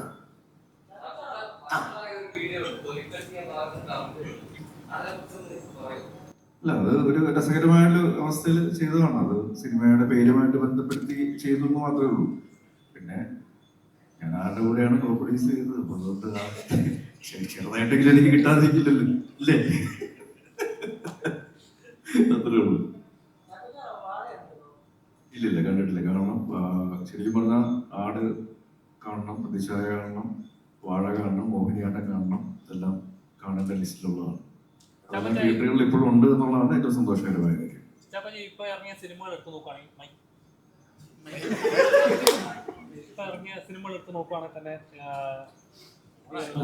ഒരുപാട്, അതായത് ഒരുപാട് സ്റ്റാർസ് ഉള്ളവർക്ക് വാഴയിലായാലും ശരി, സ്റ്റാർ ഡിപ്പെൻഡ് അല്ല, അത് കണ്ടന്റ് ഡിപ്പെൻഡ് ആണ്. അത് പ്രേക്ഷകർക്ക് റിലേറ്റ് ചെയ്യാൻ പറ്റുന്ന കണ്ടന്റുകൾ, അല്ലെങ്കിൽ എപ്പോഴെങ്കിലും എന്റെ ലൈഫ് സംഭവിച്ചിട്ടുണ്ടോ, എനിക്ക് അറിയാവുന്ന ലൈഫ് സംഭവിച്ചിട്ടുണ്ടോ, നമുക്ക് റിലേറ്റ് ചെയ്യാൻ പറ്റുന്ന ഒരു കഥ കാണുമ്പോൾ പ്രേക്ഷകർ പിന്നെയും തിയേറ്ററിൽ വന്ന് മലയാളത്തിന് മാത്രം, മലയാള സിനിമയിൽ മാത്രം കണ്ടുവരുന്നൊരു പ്രത്യേകതയാണ്. മറ്റുള്ള ഇൻഡസ്ട്രീസിനെ വെച്ച് നോക്കുമ്പോൾ എടുത്ത് നിൽക്കുന്നത് അതുകൊണ്ടാണ്. അപ്പം ഇപ്പോൾ പ്രൊഡക്ഷൻ പറയുന്നത്, അപ്പോൾ എന്റെ പ്രൊഡക്ഷനിൽ എങ്ങനത്തെ ടൈപ്പ് ഓഫ് കഥകൾ പ്രേക്ഷകരിലേക്ക് എത്താമെന്നാണ് കൂടുതൽ കോൺസെൻട്രേറ്റ് ചെയ്യുന്നത്. ഇങ്ങനത്തെ സിനിമകൾ എന്നുള്ളതല്ല, അതിനപ്പുറം ഏതൊക്കെ രീതിയിൽ ഒരു എന്റർടൈനർ നമുക്ക് എടുക്കാനായിട്ട് സാധിക്കും എന്നുള്ളത് തന്നെയാണ് എല്ലാവരും നോക്കുന്നത്. ഇപ്പൊ മലയാള സിനിമയിൽ ഏത് തരത്തിലുള്ള സിനിമകളും അക്സെപ്റ്റ് ചെയ്യപ്പെടുന്നുണ്ടെന്നുള്ളതാണ് സത്യം. ഇപ്പം ലോക പോലെയുള്ള സിനിമ അങ്ങനത്തെ ഒരു ടെറൈൻ, ഒരു കോൺസെപ്റ്റ് എന്ന് പറയുന്നത് നമുക്ക് ചിന്തിക്കാൻ പോലും പറ്റുമായിരുന്നു എനിക്ക് തോന്നുന്നില്ല. പക്ഷെ അത് സംഭവിച്ചു. അത് ഏറ്റവും വലിയ വിജയങ്ങളൊന്നായിട്ട് മാറി. ആടിത്രി എന്ന് പറയുന്ന സിനിമ വേറൊരു ടൈം ട്രാവൽ പരിപാടിയും കാര്യങ്ങളൊക്കെ ഉണ്ട്. അത് എത്രത്തോളം ആൾക്കാർക്ക് മനസ്സിലാവുന്ന ഡൗട്ട് പലർക്കും ഉണ്ടായിരുന്നു. അത് അക്സെപ്റ്റ് ചെയ്തു. വാഴ പോലുള്ള സിനിമകൾ വളരെ എന്താ പറയുക, biopic of A million brothers എന്ന് പറയുമ്പോൾ അത് എല്ലാവർക്കും റിലേറ്റ് ചെയ്യാൻ പറ്റുന്ന സാധാരണക്കാരുടെ സിനിമയാണ്. അത് വർക്ക്ഔട്ട് ആവുന്നു. അപ്പം ഏത് തരത്തിലുള്ള സിനിമകളാണെങ്കിലും, ലോ ബഡ്ജറ്റ് ആണെങ്കിലും ബിഗ് ബഡ്ജറ്റ് ആണെങ്കിലും വലിയ സ്റ്റാർസ് ആണെങ്കിലും പുതിയ ആൾക്കാരാണെങ്കിലും കോണ്ടന്റ് നല്ലതാണെങ്കിലും അത് ഏത് തരത്തിലുള്ള സിനിമകളാണെങ്കിലും പ്രത്യേകിച്ച് മലയാളത്തിൽ അത് വിജയിക്കുന്നു എന്നുള്ളതാണ് മറ്റു ഭാഷകളിലുള്ള ആൾക്കാർ ഉൾപ്പെടെ അസൂയയോടെ നോക്കിക്കാണുന്ന ഒരു വസ്തുത. അപ്പൊ അങ്ങനത്തെ ഒരു മലയാളം ഇൻഡസ്ട്രിയിൽ നല്ലൊരു സിനിമയുമായിട്ട് വരാനുള്ള ശ്രമങ്ങൾ അത് ഏത് തരത്തിലുള്ള സിനിമകളാണെങ്കിലും എല്ലാവരുടെ ഭാഗത്തു നിന്നും ഉണ്ടാവും. അത് തന്നെയാണ് ഉദയ പിക്ചേഴ്സും അല്ലെങ്കിൽ മാജിക് ഫ്രെയിംസും അതുപോലുള്ള സിനിമയെ സ്നേഹിക്കുന്ന ആരാണെങ്കിലും മലയാളത്തിൽ നിൽക്കുന്ന ആരാണെങ്കിലും ശ്രമിച്ചുകൊണ്ടിരിക്കും.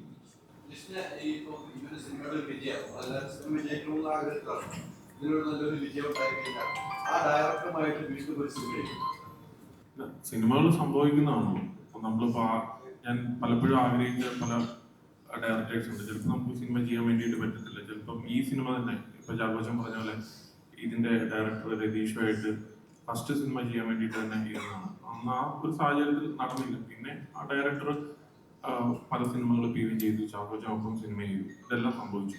പിന്നീടാണ് എന്നിലേക്ക് പി ഈ സിനിമയായിട്ട് വന്നത്. അപ്പൊ അതുകൊണ്ടിട്ട് ഓരോ സിനിമയ്ക്കും ഓരോ നിയോഗമുണ്ട്. ആരാണ് അതിൻ്റെ അകത്ത് അഭിനയിക്കേണ്ടത്, ആരാണ് അതിൻ്റെ അകത്ത് നിർമ്മാതാവാകേണ്ടത്. അപ്പൊ സിനിമകൾ അല്ലെങ്കിൽ സിനിമയ്ക്കകത്തുള്ളവരൊക്കെ ഒരു സംഭവിക്കുന്നതായിട്ടാണ് എനിക്ക് ഫീൽ ചെയ്തേക്കുന്നത്. അപ്പം ആ സിനിമയിൽ എന്തും സംഭവിക്കാം. ഏത് ഡയറക്ടർ ഒപ്പം വർക്ക് ചെയ്യാം, ഏത് ആർട്ടിസ്റ്റിന്റെ ഒപ്പം വർക്ക് ചെയ്യാം. അപ്പൊ അങ്ങനെ ഇപ്പോൾ പ്രീ പ്ലാൻഡ് ആയിട്ട് നടക്കുന്നതിനേക്കാൾ കൂടുതൽ പെട്ടെന്നുള്ള ഒരു സഡനായിട്ട് സംഭവിക്കുന്ന കാര്യങ്ങൾ ഇഷ്ടംപോലെ നടക്കും.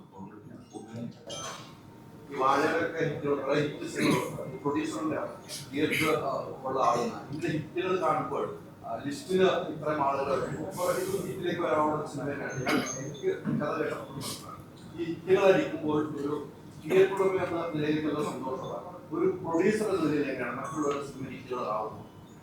അല്ല, തീർച്ചയായിട്ടും വളരെയധികം സന്തോഷമുണ്ട്. കാരണം ഈ അന്യഭാഷ ഇപ്പോൾ അതായത് തെലുങ്കിലൊക്കെ തമിഴിലൊക്കെ കൂടുതൽ ഒത്തിരി പുതിയ ആളുകളെ വെച്ചിട്ടുള്ള സിനിമകൾ സംഭവിക്കുന്നുണ്ട്. അപ്പോൾ അതുകൊണ്ട് അവിടെ ഈ സിനിമാ പ്രേമം കുറച്ചും കൂടി ഒരു കൂടുതലായിട്ട് ഉണ്ട്.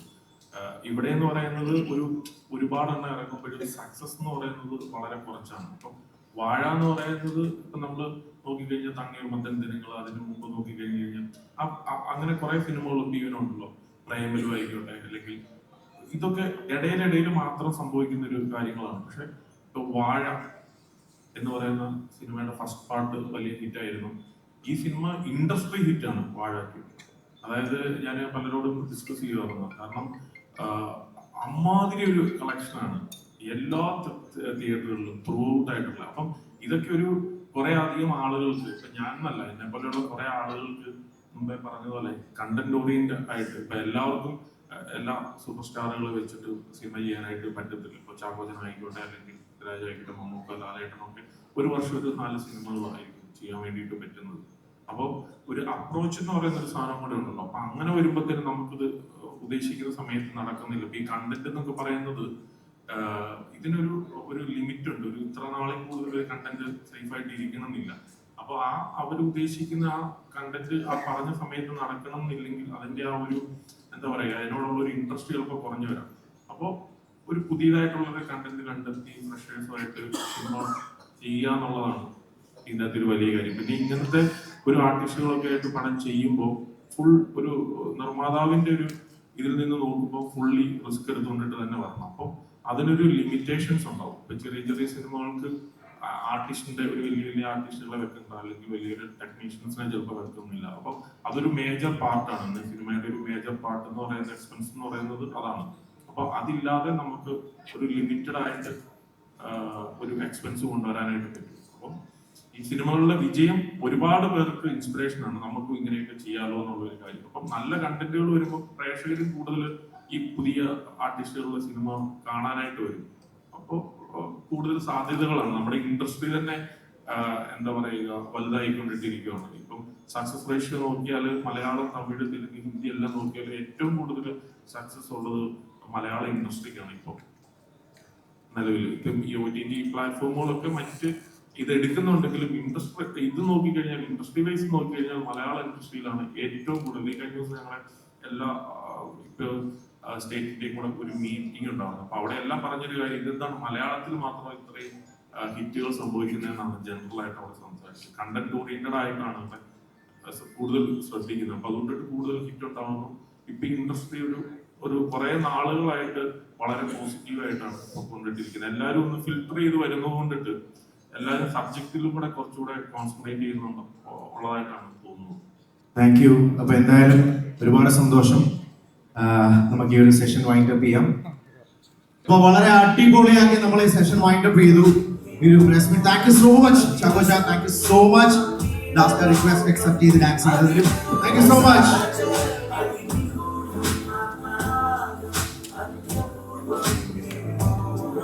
Adiós.